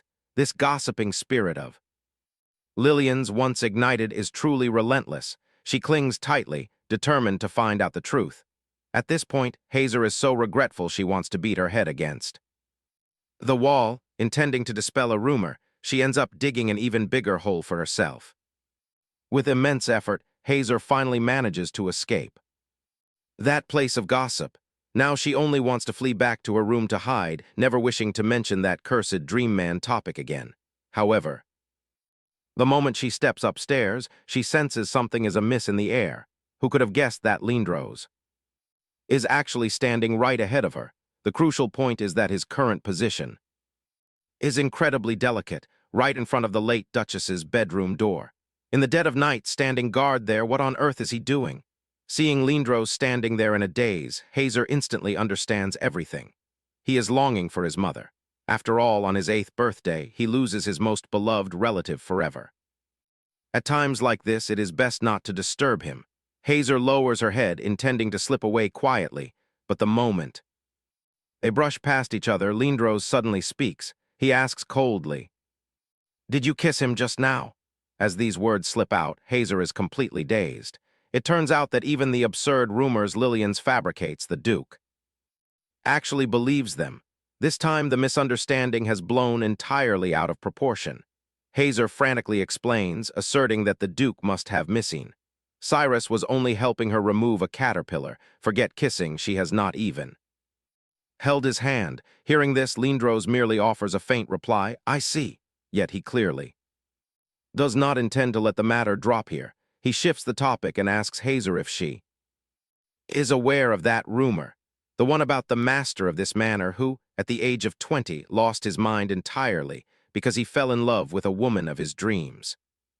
These words strike straight at her heart, causing Hazer's heart to skip a beat. Lindros takes a step closer, locking his gaze onto her as he asks, "Do you have nothing you wish to explain to me now?" Thank you for watching the video. If you like it, please give it a thumbs up and subscribe to the channel for the latest notifications.